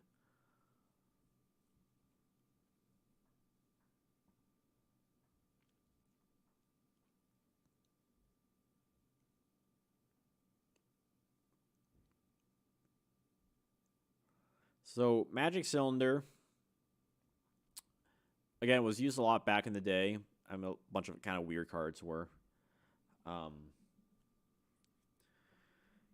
Where life points was seen more of a value, more of a important resource than people look at it nowadays. There's still something to be said about just negating attack and inflicting all that damage, especially when it's late game or if you're facing down a very powerful monster. That can be good. Yeah, it's a shittier Mirror Force. Like, it's not good as Mirror Force. It can close out games, but you have Ring of Destruction, which we'll get to later. But yes, while that is technically later than Magic Cylinder, both Ring and yeah, Magic Cylinder doesn't affect life points to your own, but Ring of Destruction and Mirror Force at least get rid of the problem. I should game my cousin with superior deck. Battle City. Oh, you pull a secret rare? Hell yeah! Congrats on that. I don't think I pulled any secret rares back in the day. I don't think so anyway.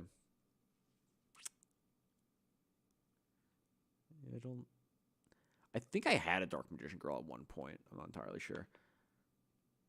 Yeah, like Magic Cylinder can close games, and that's cool. Like, it's better than Ring in the sense that you don't inflict damage to your own life points, but if you're using Ring, like, you probably don't mind going to having a tie anyways, if you can use that to get rid of more stuff. Magic Cylinder doesn't technically do much, right? Oh, yeah. Magic Cylindering that Megamorph Blue Eyes Ultimate. Great. Like, Cylinder's a good card. It's not great. I don't think it belongs in B tier. Also, I think, yeah, I don't think it belongs in B tier.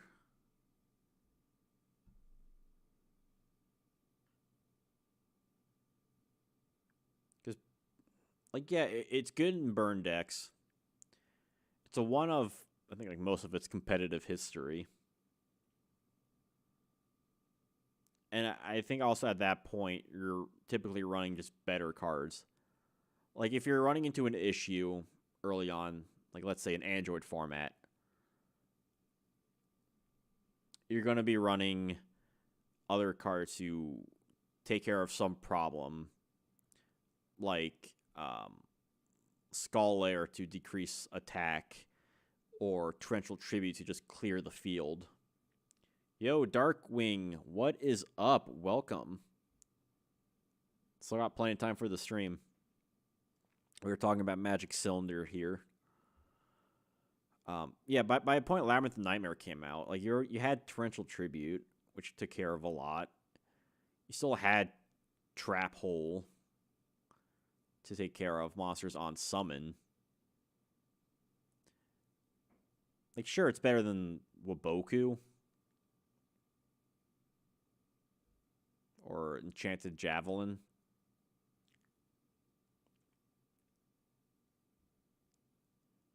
But how does it stack up with the other cards on this list? With all that said, the burn damage can be nice,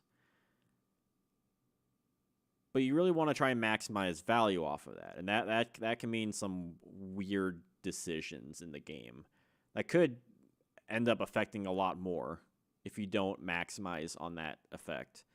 Because if you don't have it late game in that crucial moment, it's kind of like whatever. You know? It's like, all right, you inflicted some burn damage. Okay, well, your opponent's monster's still on the field.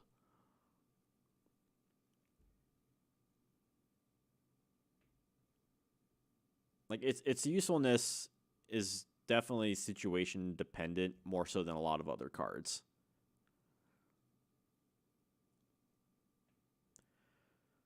So what do we define as situation dependent?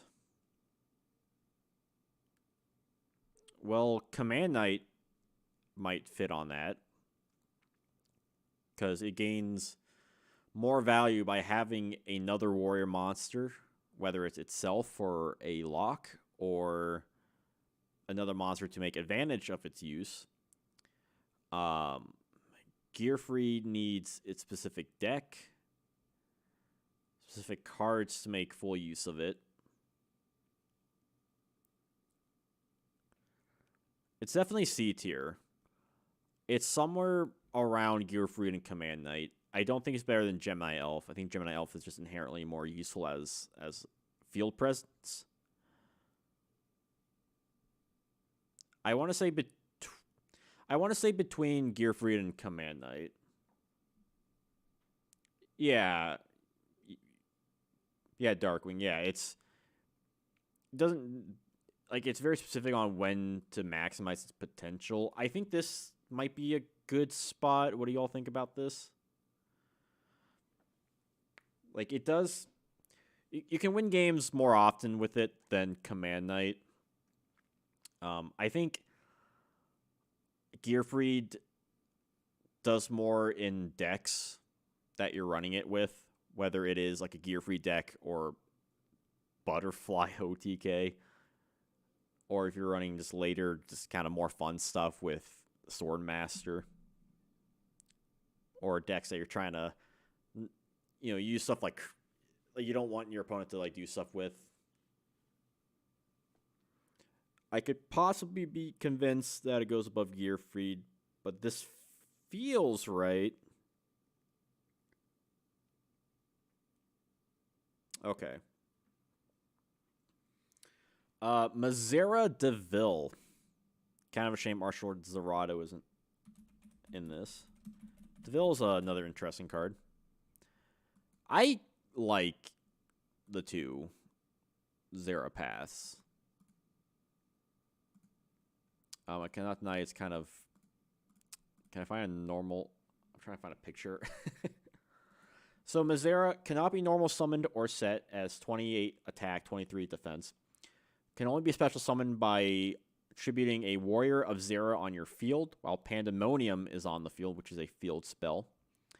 If Pandemonium is on your field when you special summon Mazera DeVille, your opponent discards 3 random cards from their hand. Which, so stat-wise, it's not bad. Effect-wise, it's not bad. Getting it out is a little sus.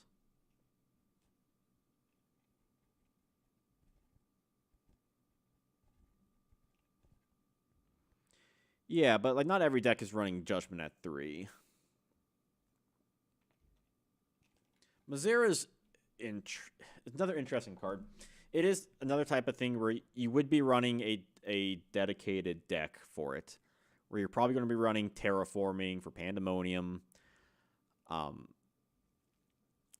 It's not the worst to get Warrior of Zera out because you can Rhoda it. And then if you get Mazera DeVille, you can special summon right to the field the high attack monster, and if you get it early game, that's 3 cards out of your opponent's hand. That's 1 more than Delinquent Duo. And sure, you could hit Sinister Serpent or set up Chaos plays or whatever, but it's still 3 cards. And that's also a lot of information you're getting. I don't think Pandemonium is a good card. I know you need it for like Archfiend cards. But you could do some sort of hand control deck. Pandemonium. Neither player has to pay life points during the standby phase for Archfiend monsters. Each time an Archfiend monsters is destroyed, sent to the graveyard, except by battle, that player can add an Archfiend from their deck to the hand that is lower level than the destroyed card. So, no, you're probably not going to run it for Archfiend cards. Like, you're probably run it just to get... Like the deck you're running for DeVille is probably going to have to be specifically for DeVille. And yeah, Devera's art is really cool. Like, its effect, yeah, like later game... It's not going to be as useful if your opponent has little cards in their hand. But I also feel like the kind of deck you're playing is going to want to sort of turbo it out.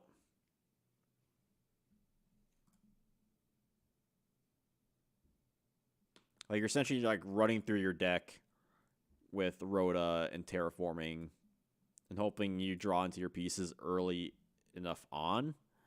Other cards like Pot of Greed, Graceful, Upstart Goblin. This is all talking in regards to GOAT format, by the way.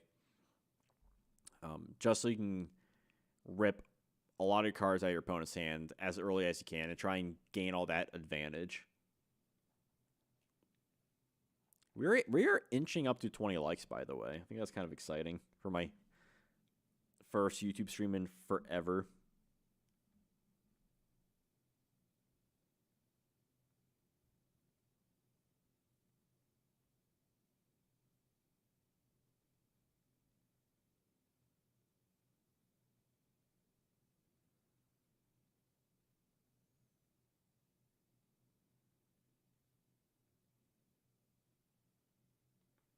You're thinking D tier? I think that's fair. I do agree. I talked about this card during the boss. I think it was in the boss tier list. It's definitely jank.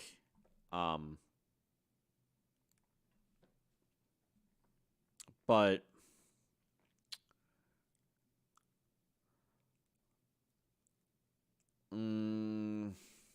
where do we want to put it? part of me says like here-ish. I think like higher D tier.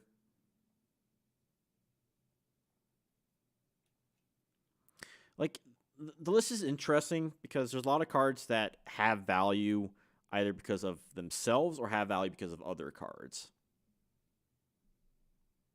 I think it's better than Black Skull, because Black Skull, you're basically running a whole fusion deck for that with a bunch of shitty cards. At least with Mizera, most of its stuff you need, which is the field spell in Warrior Zera, you can search out. And it has an effect on summon. You just got to get 2 cards on the field, right? You don't think it's better than Toon?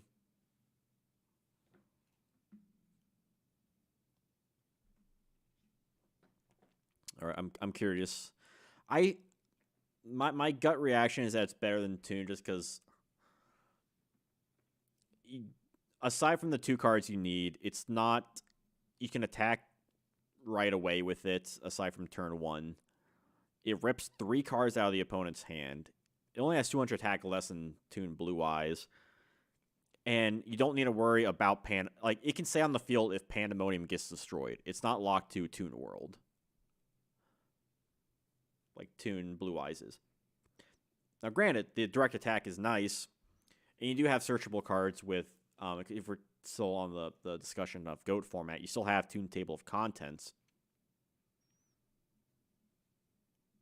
But there's just better cards to search out with Toon Table of Contents. And yeah, you could say that with Reinforcement of the Army stuff too. But if you're comparing a Toon deck versus a Zera deck,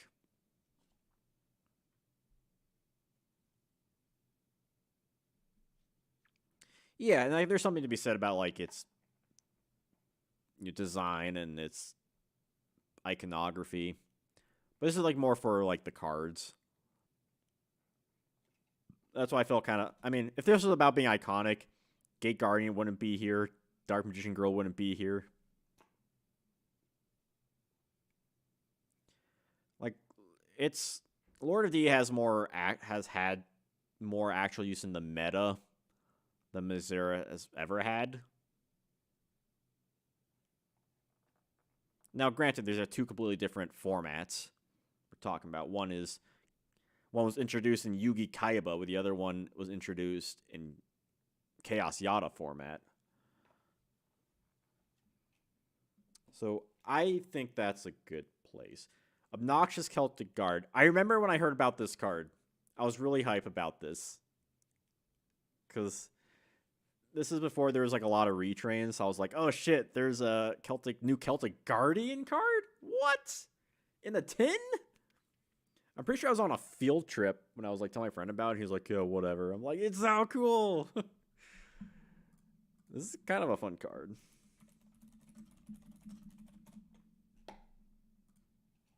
He's not quite bamboozled, but 14 attack, 12 defense. Cannot be destroyed by battle with a monster that's 1900 more attack. He's like a very specific warrior type Spirit Reaper. He's great defending against high-level monsters. He can be summoned off of Giant Rat. He can be searched with Reinforcements of the Army. And if your opponent's running a bunch of high attack monsters, you can stall out for a bit if they don't have any answers to him, which is kind of neat. But otherwise, he doesn't do anything, right?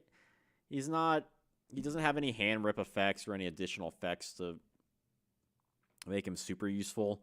He can be destroyed by a bunch of weak monsters, which there are plenty of them to run over, let alone with 1400, with at least 1500 attack, 15 to 18, or if you're even having Obnoxious Celtic Guard in defense mode, which you probably are, 13 to 18.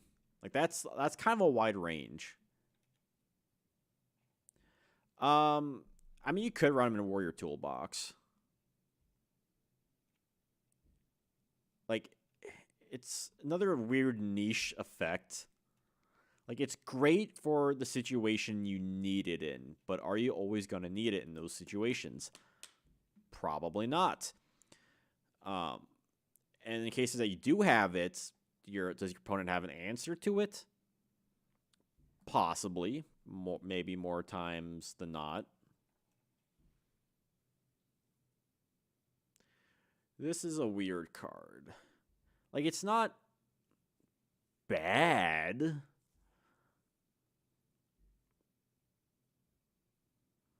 Like, you're not going to brick with this guy in your hand or anything. Like, if you have it, you have it. I mean, if you have him with Command Knight, that's 18 attack. That's pretty good, honestly. If you run this guy in an Earth deck, that's 19 attack. They can't attack over it. So, like, if you're running this card, you're probably going to want to run cards that make use of its effect.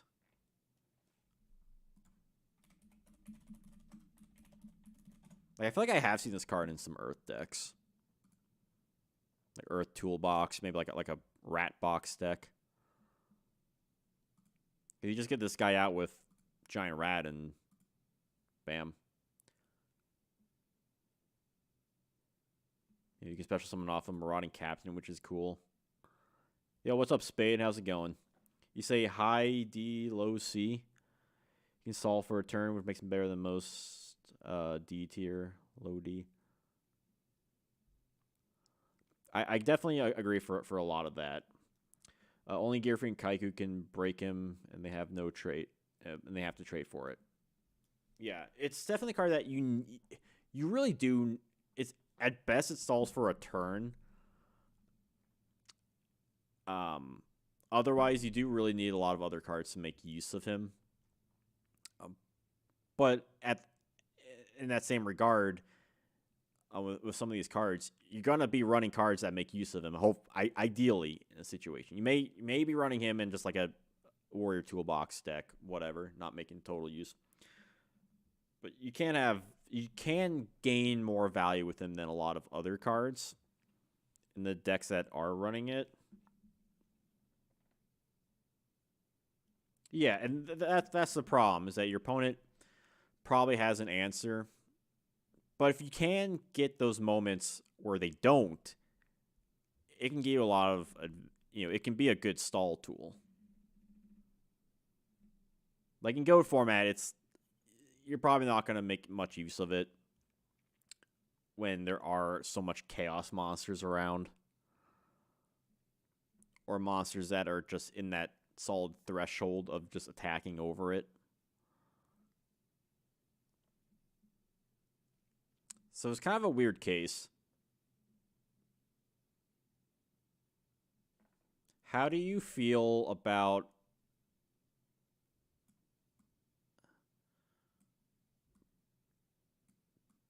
possibly this? Maybe one or the other around?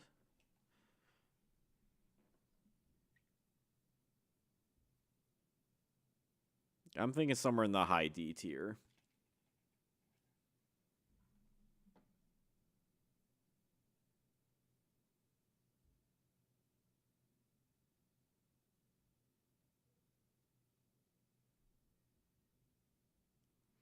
Yeah, it does, like, it just happens to be like in an era where there are answers to it. Which is why you would want to run it in some sort of Gaia Power Earth deck. Like, you could argue here, you could even argue here. I do feel like Judgment of Anubis is very specific. You do see Anubis in a couple of meta decks in like the GX era. It's very rare. But you have seen it like pop up once in a blue moon. So maybe this. Mazera Deville is a 3-card combo at best. He at least does something on his own. Yeah, well, that's what I'm saying. The others are too situational. Yeah. What do you think about this for Celtic?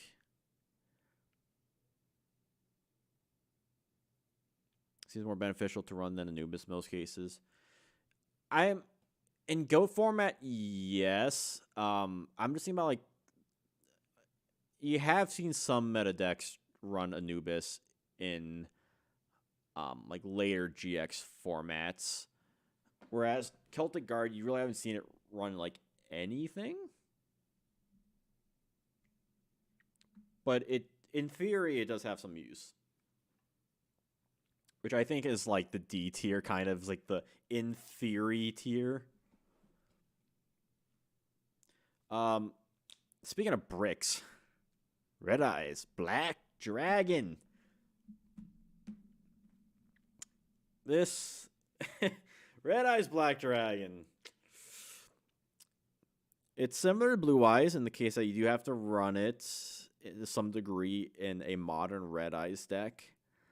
The only real other way to get it out in early Yu-Gi-Oh! Is either with Fluid Summoning Dragon, which by that point it's really bad, or Red Eyes beat Chick in like GOAT format, where you didn't have much cards, like from Darkness, which kind of sucks, and Inferno Fire Blast, which I guess is okay burn damage.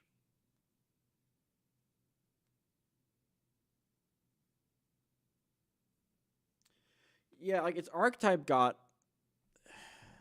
has a lot of stuff it wants to do. There's like the meteor stuff, there's the metal stuff, there's like the darkness stuff, fusions, a bunch of different fusions, and I like the Red Ice deck. I think there's a lot of really cool art with it. Like, it does have some problems, but like Red Eyes Dragoon, even though it's very splashable, does make good use of it. And it feels like every time they release support for Red Eyes, it's typically pretty okay. Red Eyes is F-Silo more than Blue Eyes, but in early Yu-Gi-Oh! There's literally no reason to run unless you went for Black Skull Beatdown. Yeah, like I have a build for GOAT format that is a Red Eyes Recruiter deck. We use like Mystic Tomato and Black Dragon's Chick to get into Red Eyes, that kind of stuff. Like, it's just like a fun deck. It's not gonna be, meta in any sense of the word. But there are ways to get him out in GOAT format. Like, he does suck everything beforehand. Like, even like Red Eyes Metal Dragon. Ugh. Terrible. Absolutely terrible.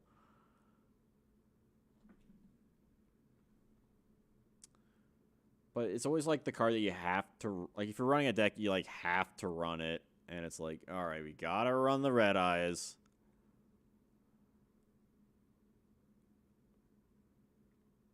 So it's either gonna be like top of F tier or the bottom of D tier.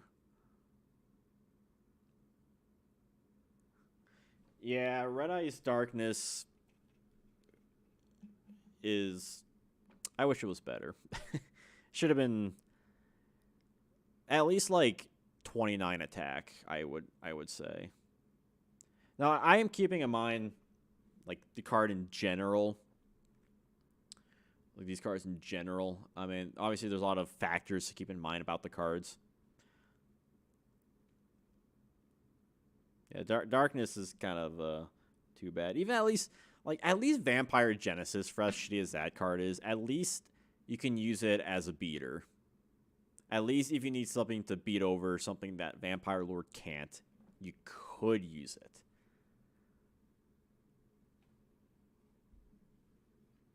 But where do we put Red Eyes? Like, it's better than Dark Magician Girl. It just has way more functionality in the Red Eyes deck. I'm thinking bottom of D tier.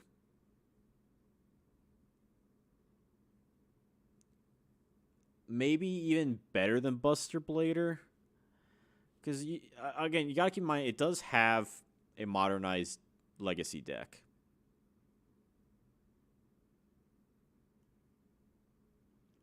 Like, I think that does do a lot with Red Eyes as a card. Whereas something like Invader of Chaos, Invader of, I call Invader of Chaos, Invader of Darkness never got, right? Like, even in GOAT format, you still had ways to get him out, whether it was some sort of, whether it was Flute of Summoning Dragon or Black Dragon's Chick. Ooh, another like. We're getting close to 20. Can we get 20 by the end of this? That'd be kind of exciting. Maybe 25 should be the goal, but I'm not going to jump anything on here.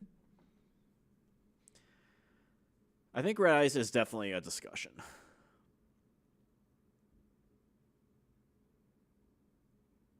$19, almost at 20. Holy shit. Holy shit. 20, yo. Let's go. 20 during Red Eyes. Hell yeah. That's exciting. 2.5 hours. Oh my god. I didn't think this was going to take this long. This is harder than I thought. I'm going to have to have way more bottles of water. I should get water, but I want to figure out Red Eyes. The problem with Black Skull Dragon, it is like you have to run Red Eyes in the Black Skull Dragon deck in Critter format, which is the format you would run that deck, in which it sucks in that deck, which is true. And we're not keeping OCG in mind. We're like, that's neither here nor there. These are secret rares. Yo, Michael Van Tosh, what's up? We will get to those cards soon enough. We're almost at ring. We just gotta figure out Red Eyes. Like, Red Eyes is trash in the Beast Skull deck, but the Red Eyes deck, modernized, is much better than Beast Skull. Therefore, Red Eyes is better than Beast Skull. I think that makes sense, right? Like, I feel like Red Eyes is, like, climbing up this list. Unless someone can stop me. Oh, no problem. This should be on my YouTube after it's done streaming and everything on my live tab. So everything should be, if you want to go back and watch everything. A lot of discussion going on here. Yeah, because it's such a... Red Eyes is a more interesting case than Dark Magician. Or like Blue Eyes, where it was just like really bad for a long time. But it is easier to get out than Dark Magician in DM format Yu-Gi-Oh, though. Sure, but also keep in mind, though, too, that Red Eyes did get more support. Like, now we have a ton of support cards for the Red Eyes, and they still run Red Eyes Black Dragon.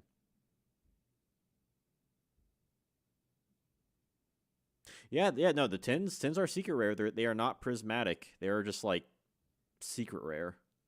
So they are included.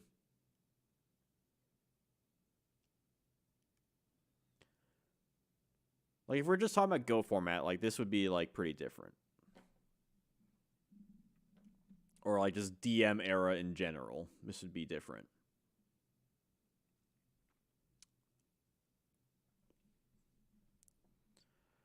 With Red Eyes, yeah, it isn't great by itself.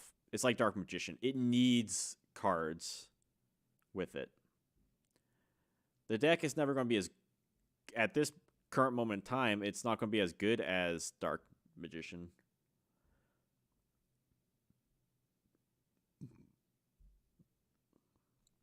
So I am basing this in a general sense.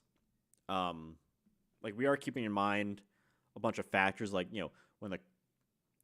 at what period would the card have been played? Was it good in that? What was comparatively with that?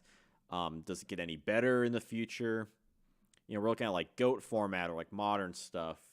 like Black Skull Dragon, we kind of have to look at with Critter format because that's kind of the only format you would play it in. Whereas a card like Blue Eyes White Dragon has seen modern play. So I'm trying to keep everything like in regards. Like I'm trying to balance it out because obviously you're not gonna be playing Gemini Elf in 2016, so you have to like. So I'm trying to like balance it out with that regard to like how impactful is the card to the history of Yu-Gi-Oh. If that makes any sense.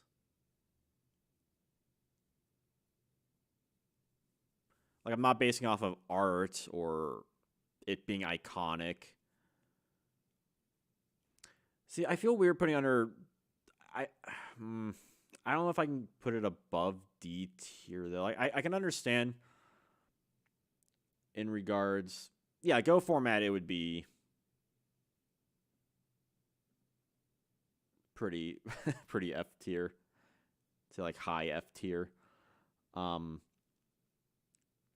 It's kind of the same thing with like a lot of modern Blue Eyes Dark Magician decks though. In like 2022, 2023, where they're not running, or you see a lot of people not running 3 copies of the vanillas.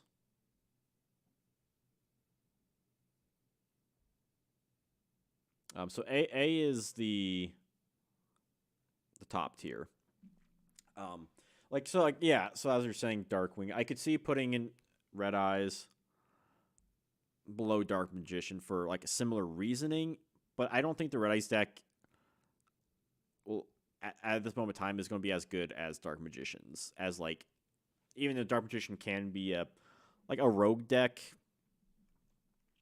I don't think Red Eyes has really quite got there yet, and Red Eyes Dark Dragoon I don't think would count. But like with that said though, it's like I could see it being like top of D tier. You think above Black Skull? See, maybe, but like I don't really see enough of those matchups between Toon and Red Eyes. Like Red Eyes just got Red Eyes Soul, and there's Red Eyes Meteor Dragons on the way too. Plus they have like other. Plus they have Dragoon. I mean, Toons do have good cards too nowadays. They got Blackluster Soldier and Bookmark. But like I don't know what those decks together mean. But also with the Toon deck, you're not really going to be running. Like you're not going to be running Blue Eyes Toon unless you really, really wanted to. You could, but unlike Red Eyes, where you're going to at least have to run at least 1 copy, if not 3 copies.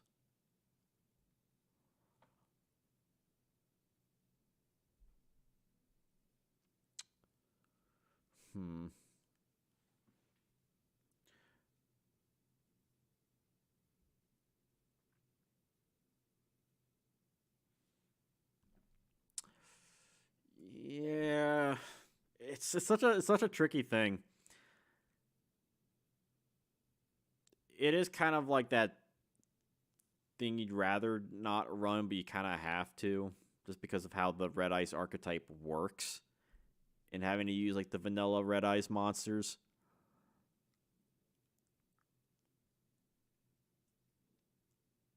Yeah, like it all depends like what you're playing against. Then it's like you look at like Command Knights. Like, is Command Knight better than Red Eyes? I mean, I guess around the all things considered, sure.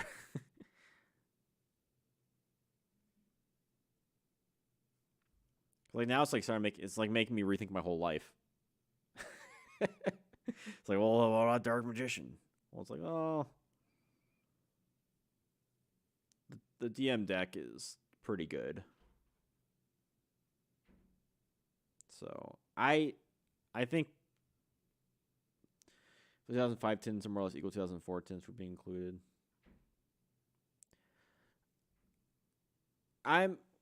They came out like after the first GX core set though, which is the Lost Millennium. So they're past that, and they're very close to Cybernetic Revolution, which is the second core set. I mean, as much as I would love it, like I would love if they included the 2005 tins in GOAT format. But then you have Xerion, which like that throws the whole concept out the window. Because otherwise, yeah, we have Vorse Raider, we'd have Rocket Warrior, Panther Warrior would be really fun.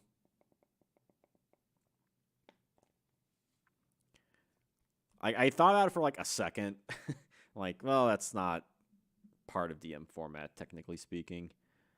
If you're like an OCG thing, they would be part of it. Yeah, Blade Knight is kind of an interesting one. He's actually even came out even earlier in the OCG, which I'll get to my OCG Series 3 video. Ring of Destruction. Is Ring of Destruction A or B? It did get eroded, which sucks.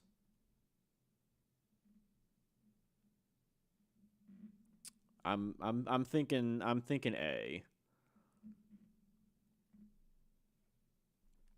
I'm thinking here because it was a staple for a while. It did have to get changed because it was very powerful in both monster removal and burn damage. Like, it's essentially, and you can use it whenever you want. Essentially, it's the better version of Magic Cylinder. This list is using the cards from Duel Monsters era Yu-Gi-Oh. It's not technically like only like how it just operated in that.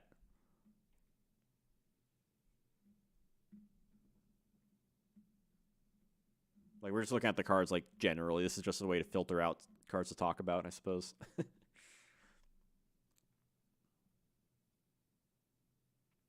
We were trying to keep all encompassing, but I get the impact of Ring Destruction though can't be denied.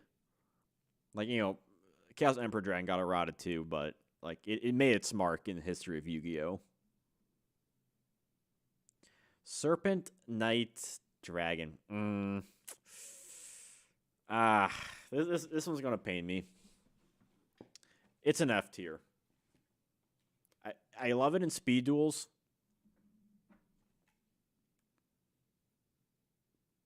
But I don't know if we should count speed duels for this kind of stuff. Like, that's like a whole different ballpark, kind of like the OCG. Where in here? What are Serpent stats?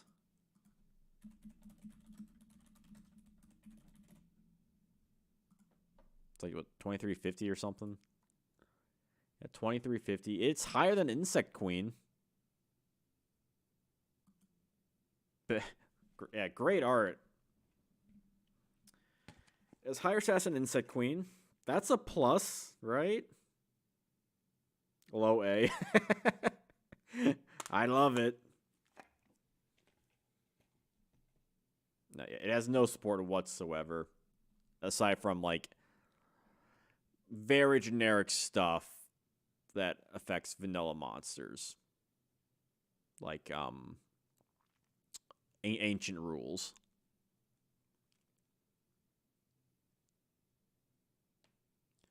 So I'm not going to keep, like, speed duels or OCG. This is just, like, strictly TCG. No rush duels.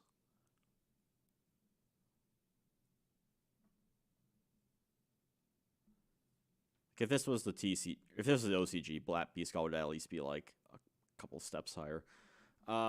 Serpent Knight.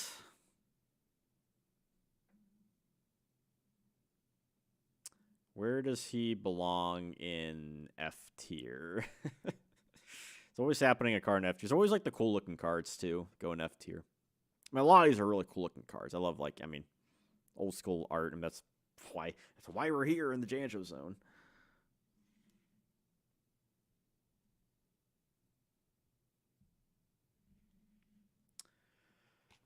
Where this I want to say there.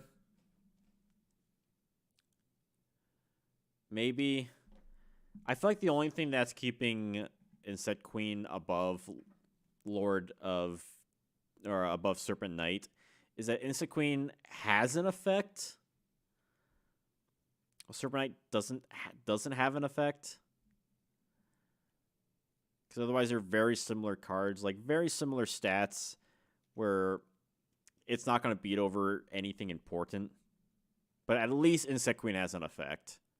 So at least you can manage something with it, maybe. Like, it's not good, but it's something. And if you're going to be running like a vanilla dragon deck, there are better vanilla dragons, and Blue Eyes is on this list. So I think that's where I'm having that. Summon Skull.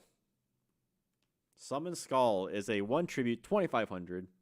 Dark Magician Girl in the F tier, because Dark Magician Girl can't attack over anything, and you, for a long period of time, you can't even use one of its effect requirements, which is Magician of Black Chaos.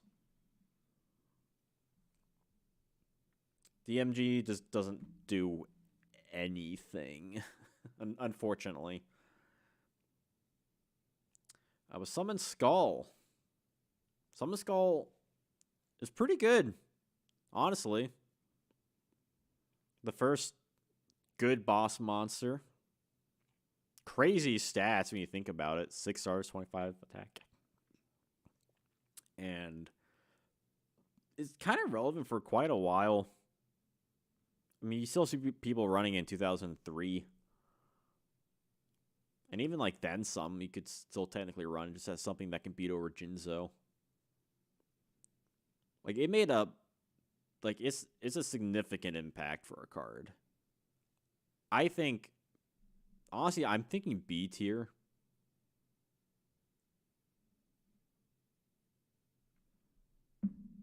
Like, if I want to say it's important. It has much more importance in early Yu-Gi-Oh than a lot of the C tier cards.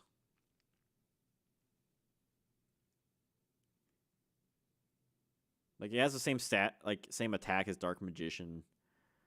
It's respectable in an era where Gemini Elf was around.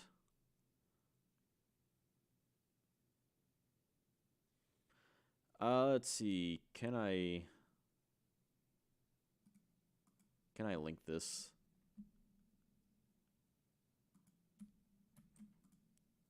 If y'all want to, let's see. Let's try that.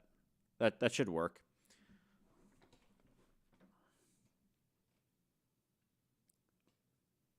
I think I also have like the boss tier list, but it's kind of a stain on my channel. Honestly, I got a lot of negative comments on that video, but that was a very like open-ended tier list that I kind of threw together. Skull should be B. Yeah, I'm thinking B. Where do we want it in B though? Is it better than Injection Fairy Lily? Is it better than Lava Golem? Is it better than Blue Eyes White Dragon? Where do we want to put Summon Skull? I'm definitely keen on B tier.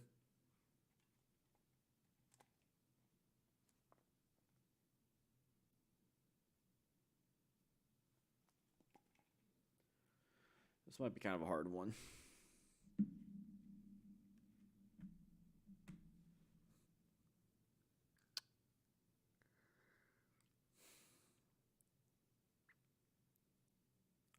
It probably...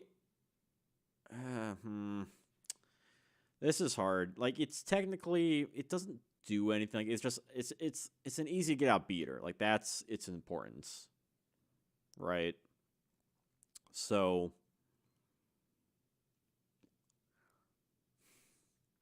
But it was very good for a while. Put it above Lily. That's the problem I'm trying to figure out. Lily might just be like a better general card, like once it comes out. Because while Summon Skull was good for a bit, it did kind of fall off. In regards, are you saying agreeing to putting it above Lily? It did kind of fall off in regards to like being played a lot. When you have like Bazoo come out, that can just potentially crash into it. And yeah, Janjo, which kind of replaced it in late 2002, despite Skull having more attack. I want to say right here. I feel like Lily, nothing really quite replaced it in terms of what it does compared to Skull, which kind of did get replaced. You know what I mean?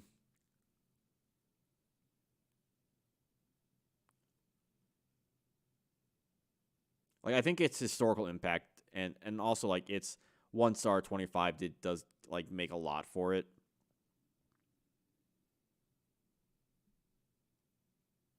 But that might be a fine place for it.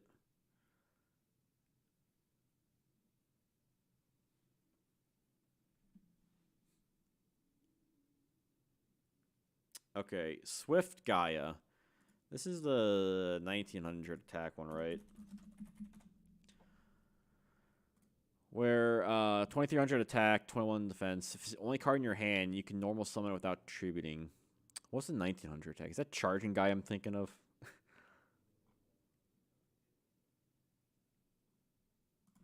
I think of Charging Gaia.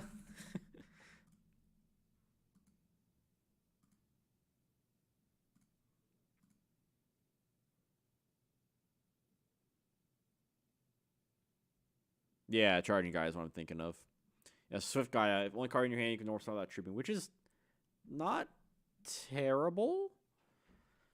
It's definitely the kind of thing that you hold on to, which you would work in like some sort of. A lot of warrior decks run a lot of trap cards. Honestly, it's kind of similar to Blade Knight in that regard, where you can just kind of empty your hand and then summon him. In which he already has 2300 attack, which is higher than Blade Knight. I think that's kind of respectable. It's like a weird, more bricky Blade Knight. it's a worse Blade Knight. Let's be honest, because otherwise it's still in your hand. Like if it was 6 stars, that'd be better. But you're not gonna normal summon this tributing in an ideal environment.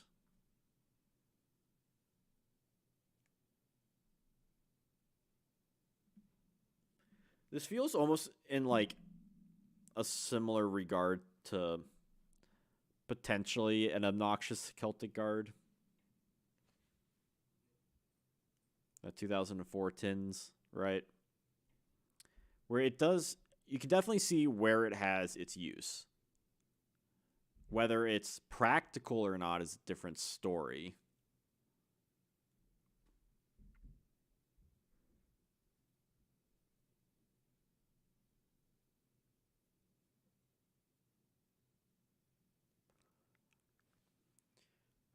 It only gets harder the more cards are on here, eh?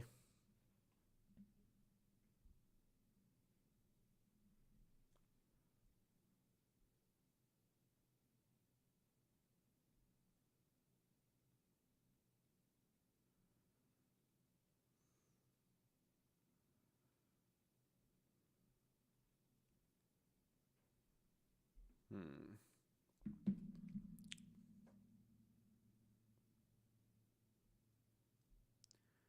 So where do we want? You think Lord of D is better? Really? I think it's I do think it's at least better than Mazera Deville.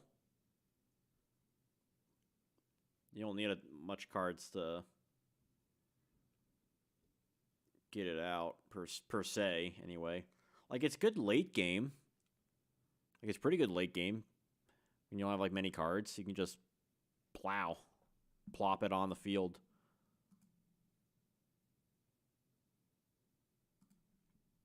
It is, but at least with Blade Knight though, it does have like an additional effect for those flip effect monsters, and you can normal summon it normally with its 4 stars. So it's searchable too. Guy doesn't really have any luxury of that. Like, yeah, like it has good stats for in terms of what you can benefit off of its effect. Also, I need to get that speed duel secret. That's really pretty looking. I mean, in general, I need to collect the collector's tins cards anyway. That might be one of my next sets I want to collect. Or like the DM era. Plus 2005 tins too. Might as well. High D. Yeah, I'm thinking somewhere in the high Ds.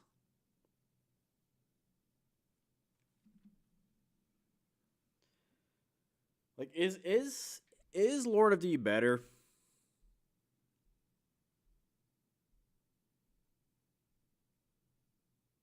I think the problem with Lord of D is that its use in the meta was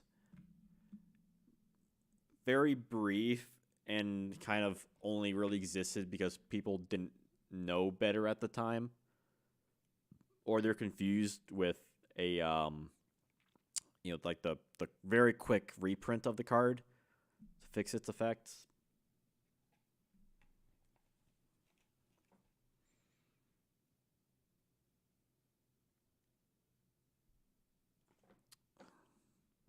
Like, you don't see anyone messing around with Gaia. And there's probably a reason for that. Because if you have cards in your hand, it's useless. But in an ideal situation, you would be able to play a little around that. And it's not as useful as, like, if you drew a Chaos Monster that you couldn't use. You know? Like, that's a whole different story. Oh, he's not F. If he's F tier, then, like, a chunk of these cards would be F tier.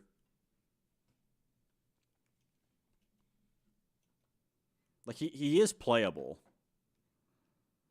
It's in a specific situation. And that feels very obnoxious Celtic Guard sense, where Celtic Guard is also playable, but in a very specific situation. I think I'm going to place him above Celtic Guard. So my reason behind this is that, ooh, we got another like. It's exciting. Can we get to 25 by the end of this? Which, holy shit, 3 hours. My voice is going to be dead. My reasoning behind this is that to really make most use of Obnoxious Celtic Guard, you need other cards. He's good for like that surprise, like protection thing, and he can potentially get you more value off of that. But if you really want value from him, you're gonna need cards on the field. You're gonna be needing like Command Knight or Gaia Power. At least with Swift Gaia, you can make use of him simply based on how warrior decks function. I'm trying to like word this right. If you're like following what I'm like trying to get to, like yeah, like both depend on how the deck is built around. Yes, but I think it's easier to make use of Gaia given your build than it is making use of Swift, making use of Guard. Does that make any sense? Am I making any sense to anyone?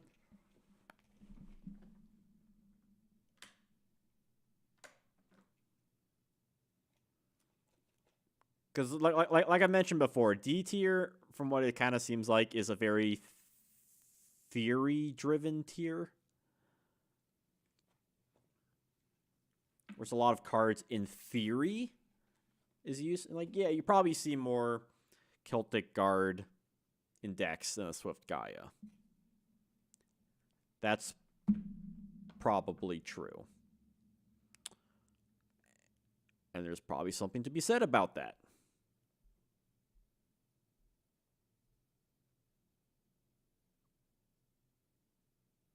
I think it's more useful than Lord of D more times than not. Because we have to keep in mind, like, when it was released and then, like, moving forward. So, like, Lord of D released and Swift Gaia released for, like, 2 different periods in time. Like, I could honestly switch him and Celtic Guard around.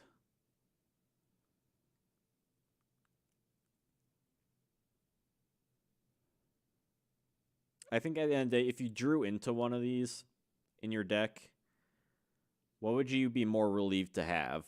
Gaia or Guard?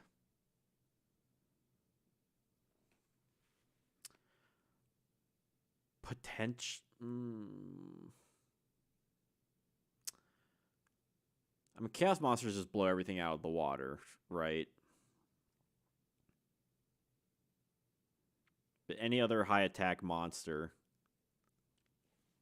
at least with 23 attack, you could crash into Chaos Sork or any other monster on the field, whether it's like Zumbira, Blade Knight, Berserk Gorilla.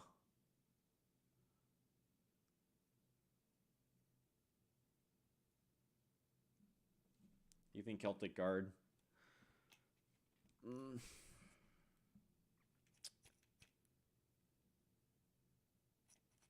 This is a hard one. Okay, how about this? I do think on the basis of bricking, you're less likely to die with Guard in your hand than with Gaia. Is that a fair reasoning?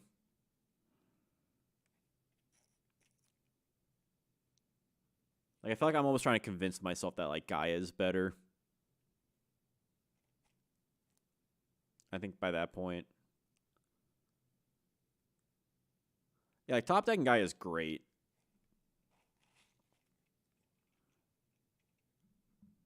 Like, you could... Yeah, I just know, you know...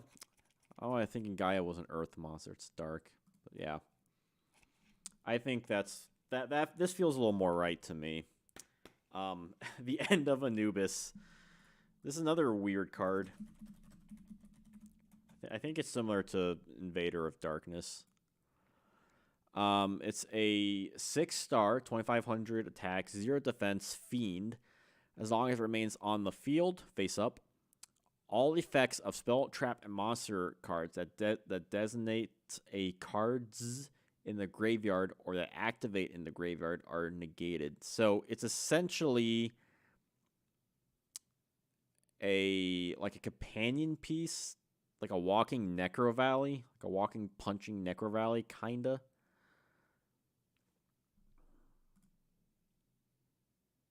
Do you have any like more recent printings of this card so I can?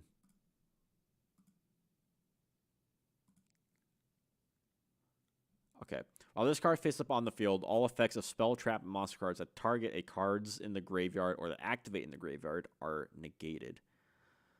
So you can't Monster Reborn with this guy on the field, and you can't use Sangan either, which is the activating the graveyard is something you can use under Necro Valley, so End of Anubis does have a benefit of that. Like 6 stars, 2500 attack. It's essentially in ways it's a better Summon Skull, right? Like Skull's defense is also pretty minuscule, and End of Anubis has more effects. The problem is when they were released. Skull was released in a prime period for that power vacuum. End of Anubis was released during Chaos Yata format. Very different. Very different formats. But 6-star 25 stats is like not bad, and for like its effect, like does it stop chaos plays?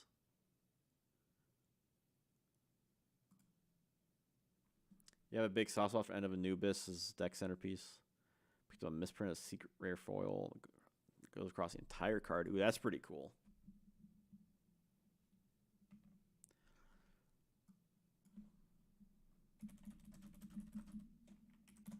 So Envoy at the beginning. But no, because that's the cost, so I don't think he stops Chaos Monsters. Yeah, it's the kind of thing, it's like, it would have been really cool if it came out in 2003, not 2004. Like, as a 2004 card, it's already power crept.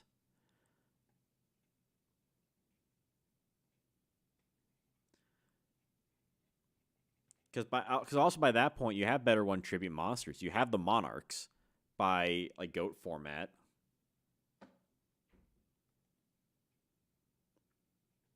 Why Anubis handles, Necro Valley doesn't.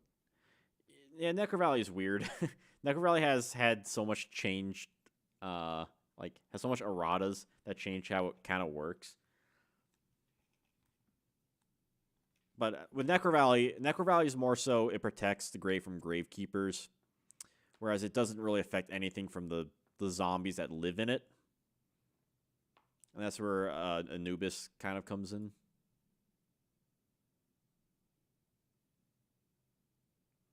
Like, Anubis would be a great card in Gravekeepers. Not gonna lie. It's such a weird... Like, it's not a bad card. It's just, like, already kind of power crept. Like, by the time its effects are useful for anything, if you're running high-level monsters like that, you're gonna be running... It's either gonna be like Thunder Dragon, or you're running a Monarch deck in which they have their own uses that are of more value, like monster destruction, back row destruction, more so than graveyard, because there's not as much graveyard play in this format, in this era, compared to like later, like 2008 Yu-Gi-Oh.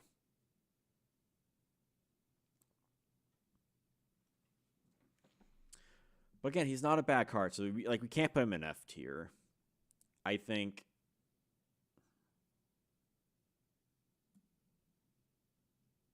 somewhere in like the low C tier. Yeah, somewhere in the low C tier. Maybe there. He could go like above like maybe Command Knight, but I feel like Command Knight, like when he came out, he still has more reason to be used in some decks. Running Gemini Elf could be better. Yeah. Yeah, like it's not a bad card. It has uses like that no one really plays with. Like there are cards in DM era that people don't quite mess around with. You know, like Judgment of Anubis per se. Or Swift Gaia. You know, doesn't mean they're bad cards, doesn't mean they're good cards. But I do think Command Knight has a bit more utility than End of Anubis does. Because if you're really worried about graveyard stuff, like, let's look this up real quick.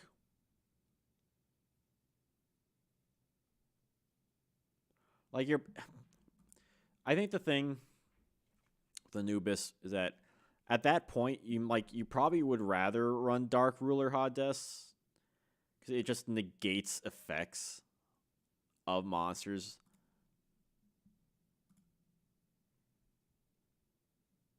That destroys.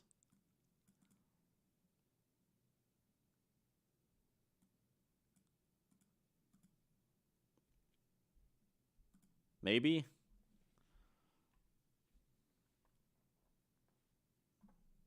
And it's like a blanket effect to all your fiends.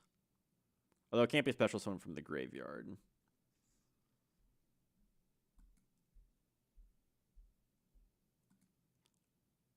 This might not be a bad... yeah, I think like bottom of the C tier I think is fine. I don't think we have seen enough from it to necessarily justify putting it any higher than a Command Knight.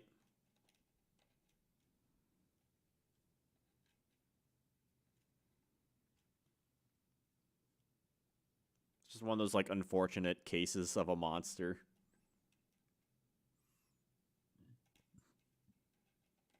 Like, you have to be facing against, like, the right deck.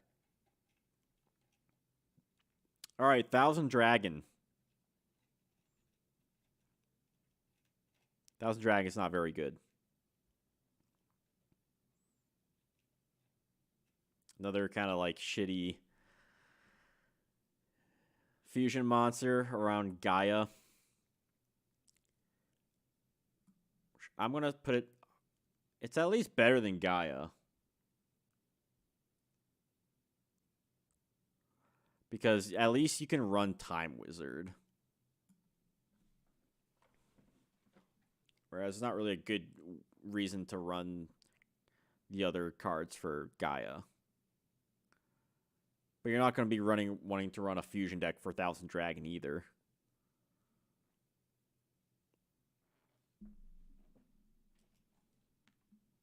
Okay, Total Defense Shogun. Another weird 2004 tin. This is like the original Super Heavy Samurai, right? You can attack in defense mode.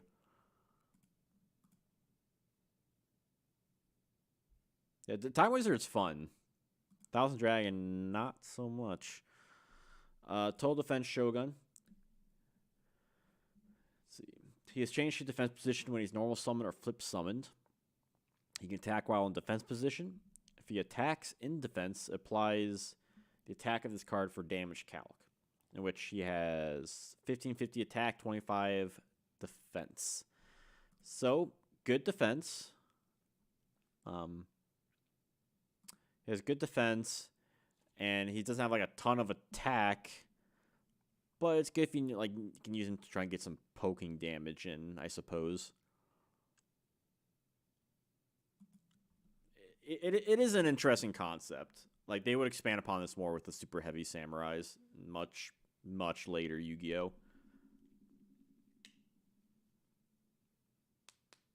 Like that 2,500 defense is a lot for a lot of monsters to get over.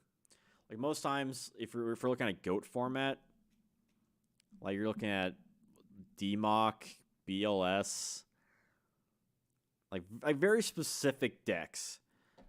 I mean, most likely they're going to have a way to conquer over it. Like, Suk and Knock, Thousand Eyes Restrict, BLS.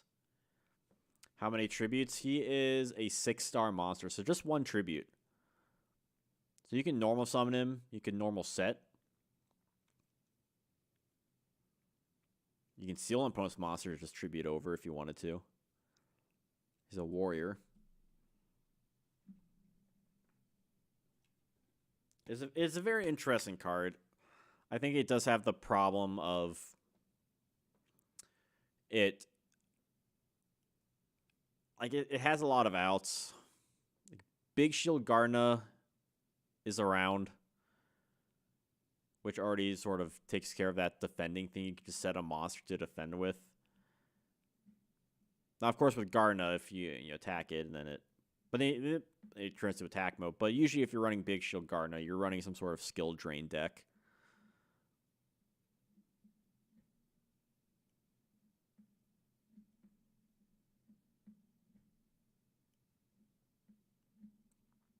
Which I think there's something to be said about that. A lot of these 2004 tin monsters are like very similar in regards to like their usefulness, right? It's like they're like, yeah, I mean they exist.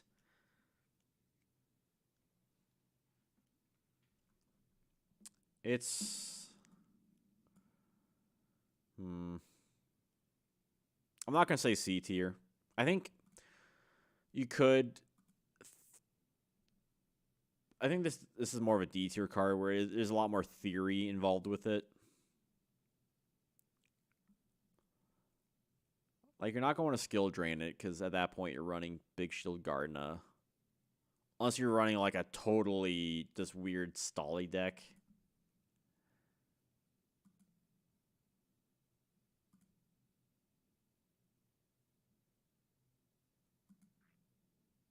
You could boost his attack with Equip. That is true. You could use Equip spells with him. Like Axe of Despair. 25-50 attack. some weird like full equip strategy. United we stand mage power. You can really boost this guy up. But then at that point, why are you running this like weird one tribute defense monster? Just run Maha Vilo, right?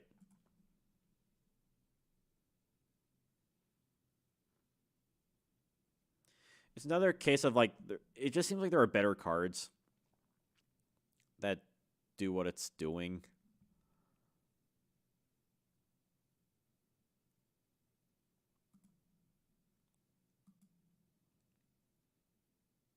Like, I'm just trying to think about this card. Can you just Ring of Magnetism?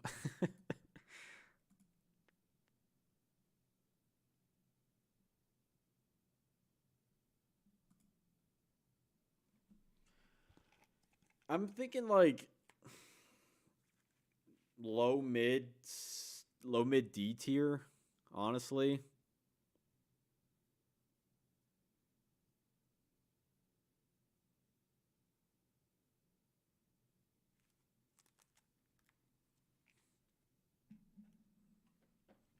Like it just doesn't.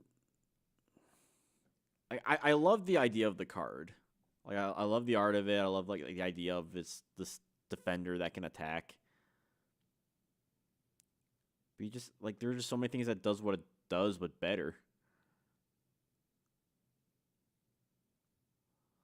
Like there are better monsters to abuse with equip cards.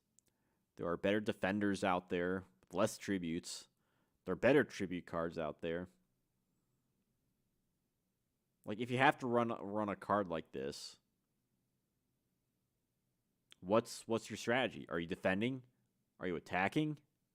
What is your game plan? It's confusing when you really think about it. Like what is your game plan with Total Defense Shogun? What are you trying to do with your deck? If you're attacking, there are better cards. If you're defending, there are just better defense tools out there. Just use Gravity Bind. I wanna say right here, right? Like Buster Blader is just it. Buster Blader doesn't have enough stuff to really make use of anything. At least Total Defense Shogun's like, okay, you have it out. Now what? And a little bit of an easier thought process and less of a identity, soul identity than like Invader of Darkness. It dodges very well.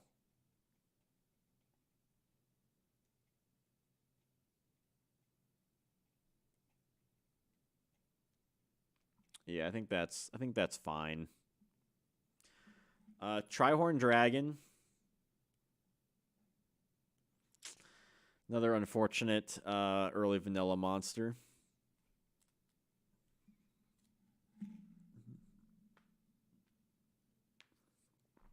The question is, does it go above or below Insect Queen? Because the thing I'm thinking above Insect Queen. Honestly, maybe above like Dark Magician Girl. Because the thing with Trihorn Dragon is that aside from its like awesome art, I had a friend growing up who had this card. He never played it. I know he had it because I saw it on like his shelf. And I always thought like, whoa, that's cool. Oh, reverse foil. Ooh, that's fancy. The problem with Trihorn Dragon is that yeah, he's outclassed by Blue Eyes White Dragon. He still has really high attack. And I think that is worth more than the effects of Dark Magician Girl or Insect Queen. I have built a Yugi Kaiba format deck that was like an aggro dragons thing, where it was like Lord of D that used Blue Eyes and... Cause a lot of Lord of D decks would use Blue Eyes and Curse of Dragon, but mine, this aggro one, used Lord of D, or use Blue Eyes and Trihorn Dragon.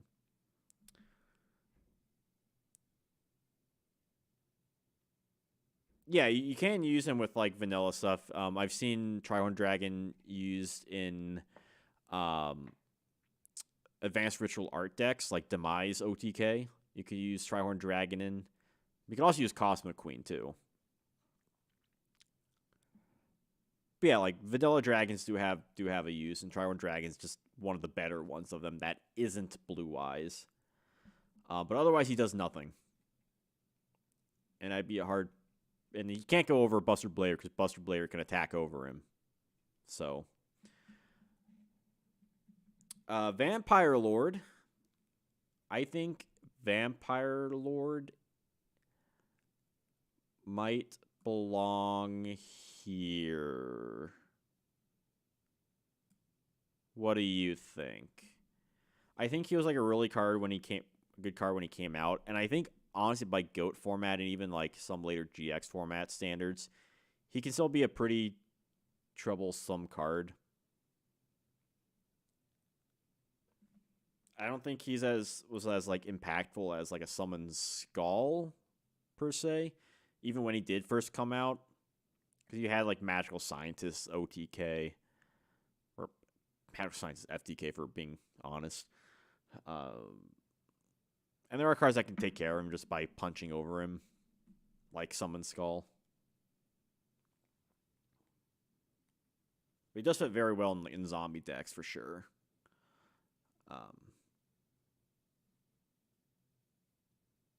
But 2000 attack it's been unfortunate, but his effect is troublesome enough. I think it's like is worthy of being like pretty solid card.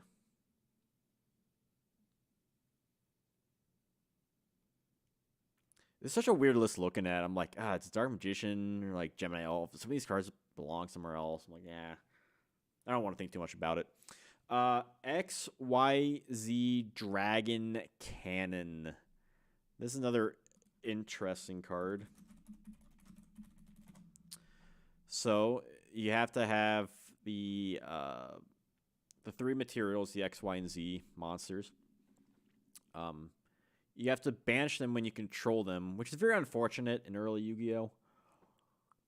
But you don't have to use polymerization, which is a very rare early instance of this, which is pretty cool, because that mitigates some of the downside.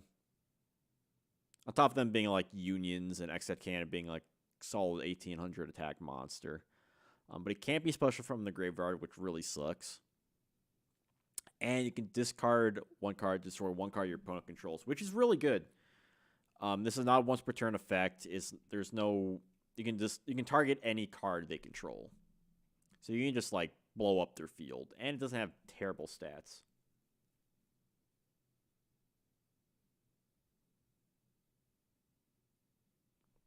Yeah, ABCs were just like this, but way better. Like I wish it had the Valkyrion thing where it could be reform the pieces. It's a card that like it's almost good. I wish it was more like Valkyrion. Yeah, Vampire Lord. It'd be so much better if he even at least had 2100 attack, because at least then it could punch over Spy. XYZ is a card that like it's almost good. It's almost good. It needed to be more like Valkyrion, where you could banish from your hand. It would be way better if that was the case. You could just surprise your opponent with this card and then just pop, pop, pop, pop. Like, bam, there you go. I mean, it works with limiter removal. That's a lot of attack. It's over half their life points in a direct attack. You just have to like try and get all these pieces out, which probably will take too long.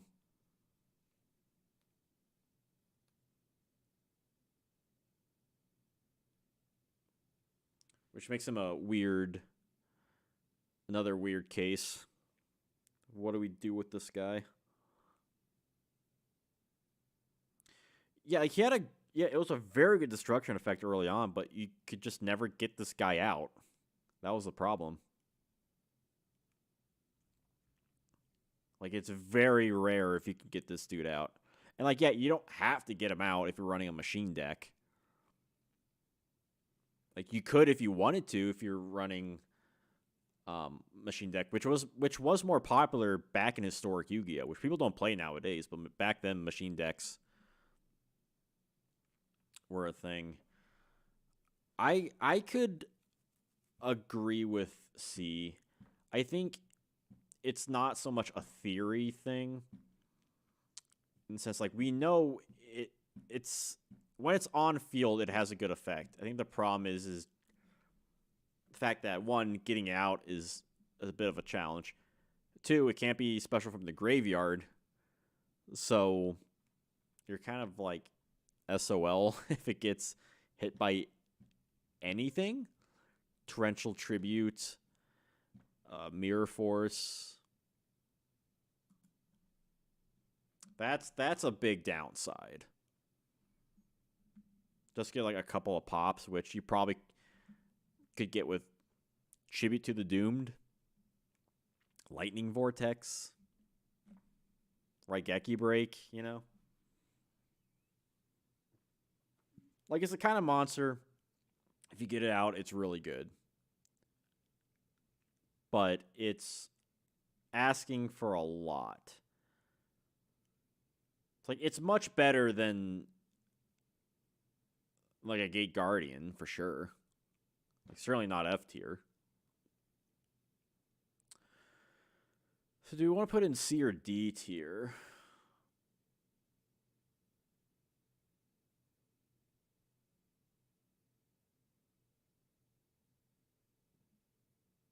But you also have to, like, get all your monsters on. Like, you have to get the X, Y, and Z pieces. Which, yeah, you can use Frontline Base to get one out. Or to get, like, you know, like, to 2 of them out. Because Frontline Base, once per turn, special 1 lower you need from your hand. So, like, yeah, you can get 2 out. And if you do a play where you use, like, ones in your graveyard, you can use Premature, Call Haunted, whatever. But it's definitely a very specific thing. I think high D tier might be for the best. Because at least with End of Anubis, like, it doesn't take much theory crafting just to try it out. Like, it's a 1 tribute 25 with a graveyard effect. Like, that's not asking for much at all. Whereas you're kind of, and again, like I was kind of alluding to, if you're running a machine deck, you don't necessarily need to have XYZ Dragon Cannon, like, your bread and butter on it. You could make something work, but you're probably, like, doing a bit of an uphill climb to try and make him, like, playable in the first place. Even just to get him out, like, how often is that going to be? Is it going to be worth it? Are there better cards? Yes.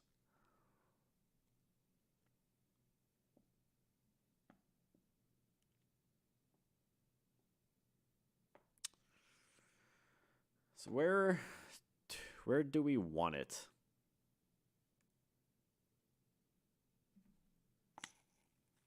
Where do we...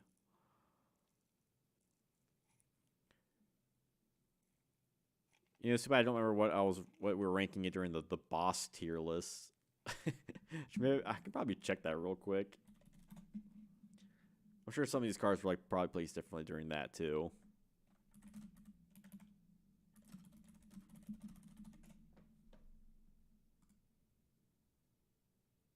See, I'm hearing people saying after Anubis. You might need to convince me that it's better than End of Anubis. Because again, with End of Anubis, it's just 1 tribute, and you have an effect already in play. The new intro. Also, the boss tier list was S, A, B, C, D. This is A through D, and then F.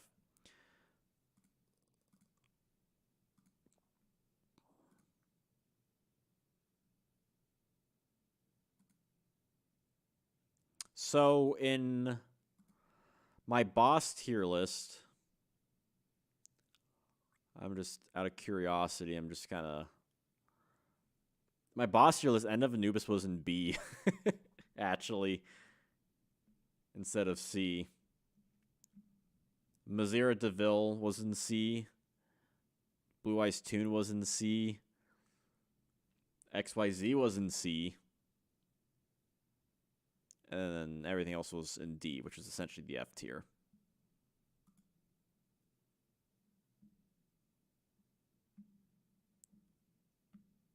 Yeah, but was it really like, is it OOP for XYZ though?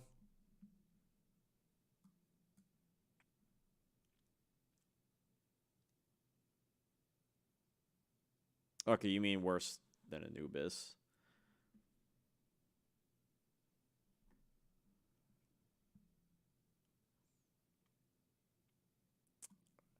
I can live with the bottom of C tier. I think if you can, in the right situation, you're probably happier to have it out than like a Gaia or a Celtic Guard. If Yata isn't A, well, I can tell you it's going to be A tier. Well, see you later, Michael. Hope you come out with future streams. I don't know if they'll be as long as this one. This is a surprise one for me. It's 3.5 hour long. Goodness. And almost at 25 likes, too. So Yata, I think, goes right here. It's clearly an A. I think I want to put it below Chaos Emperor Dragon on the basis that you had to do a lot of setup for the Yata lock for it to go off in 2003 Yata format. What really put it over the edge was the Chaos Emperor Dragon, which the Black Forest combo. If it wasn't for Chaos Emperor Dragon, I don't think we'd have all the problems that we'd be having with a lot of cards. Yata-Garasu primarily, including. Its lock is game ending, which is more you can say about Imperial Order. Now, there's something to say about like modern Yu-Gi-Oh! About the validity of Imperial Order in modern day compared to Yata-Garasu. Which I think is something to say about.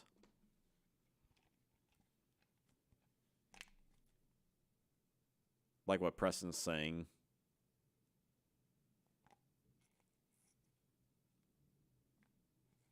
Like how far of that do we include in this? It's like Yata-Garasu came back, people briefly tested it out. No one's really playing it. It's probably going to go back to 3 copies. Because it can't be special summoned.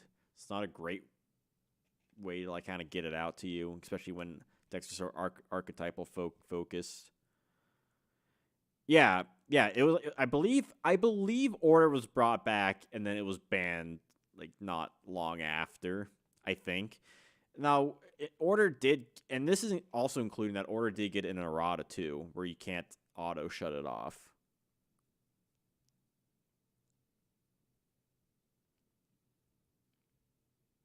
Yeah, like Yata is not as good as CED.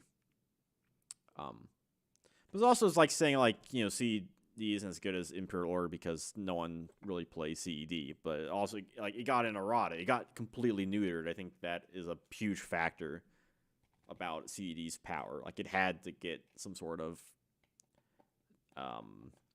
errata like that to happen. So I'm seeing some people saying Order is better.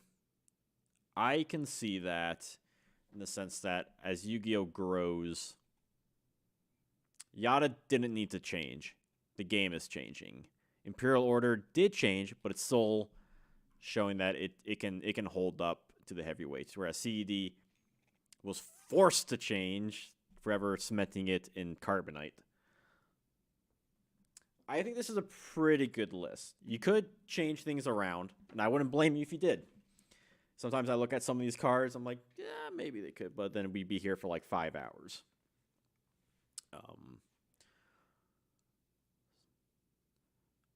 So if y'all have like more ideas for a list, that'd be cool for like future ones. perhaps maybe not like quite as long.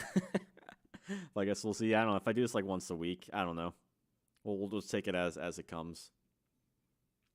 If I do more like live streamy kind of stuff. This was fun though, looking at all the secret rares. I think this went a lot more, a little more fluently than the boss tier list I did with JDC and AJT BLS. And honestly, it's like fairly even too. Like, yeah, there's a lot in the C tier, but generally, like, they're pretty well split up between A to F. Yeah, like, I was not planning to have this be as late as it was. Like, I think I just like talking about Yu-Gi-Oh! A lot, and a lot of these, I was like, oh, wait, no, crap, where does this go?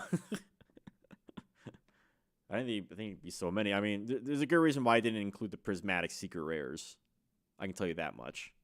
There's a good reason for that. Like, I thought about doing maybe not formats, but maybe like just sets. Because those, I don't, it's a little less. I could always do like sets next time, or ultimate rares maybe. I don't know how long that would take. But yeah, no, I'm super like glad because I don't know. I feel like I was like, oh, live stream, no one's gonna like chat or anything. It's gonna be like me just like moving shit. But no, like I'm really excited that there's a lot of people here chatting around, helping me with this list. Because like honestly, like you all had a lot of input into how this list shaped up too. Like it was not just me. Like things probably would have been maybe a little bit different, more so. Maybe. Definitely had good input for sure.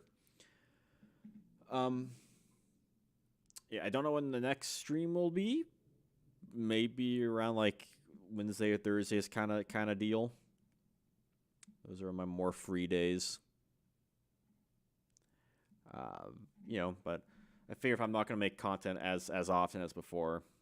All right, see you later, Preston. Hope you come back for the next one. But yeah, since I'm going to be taking a little time away from some of the shorter videos, taking more time working on some other things, so not as many uploads, maybe these live streams can alleviate a little bit. So with that said, I think I'll take my leave too. So thank y'all for joining this stream, and see y'all next time.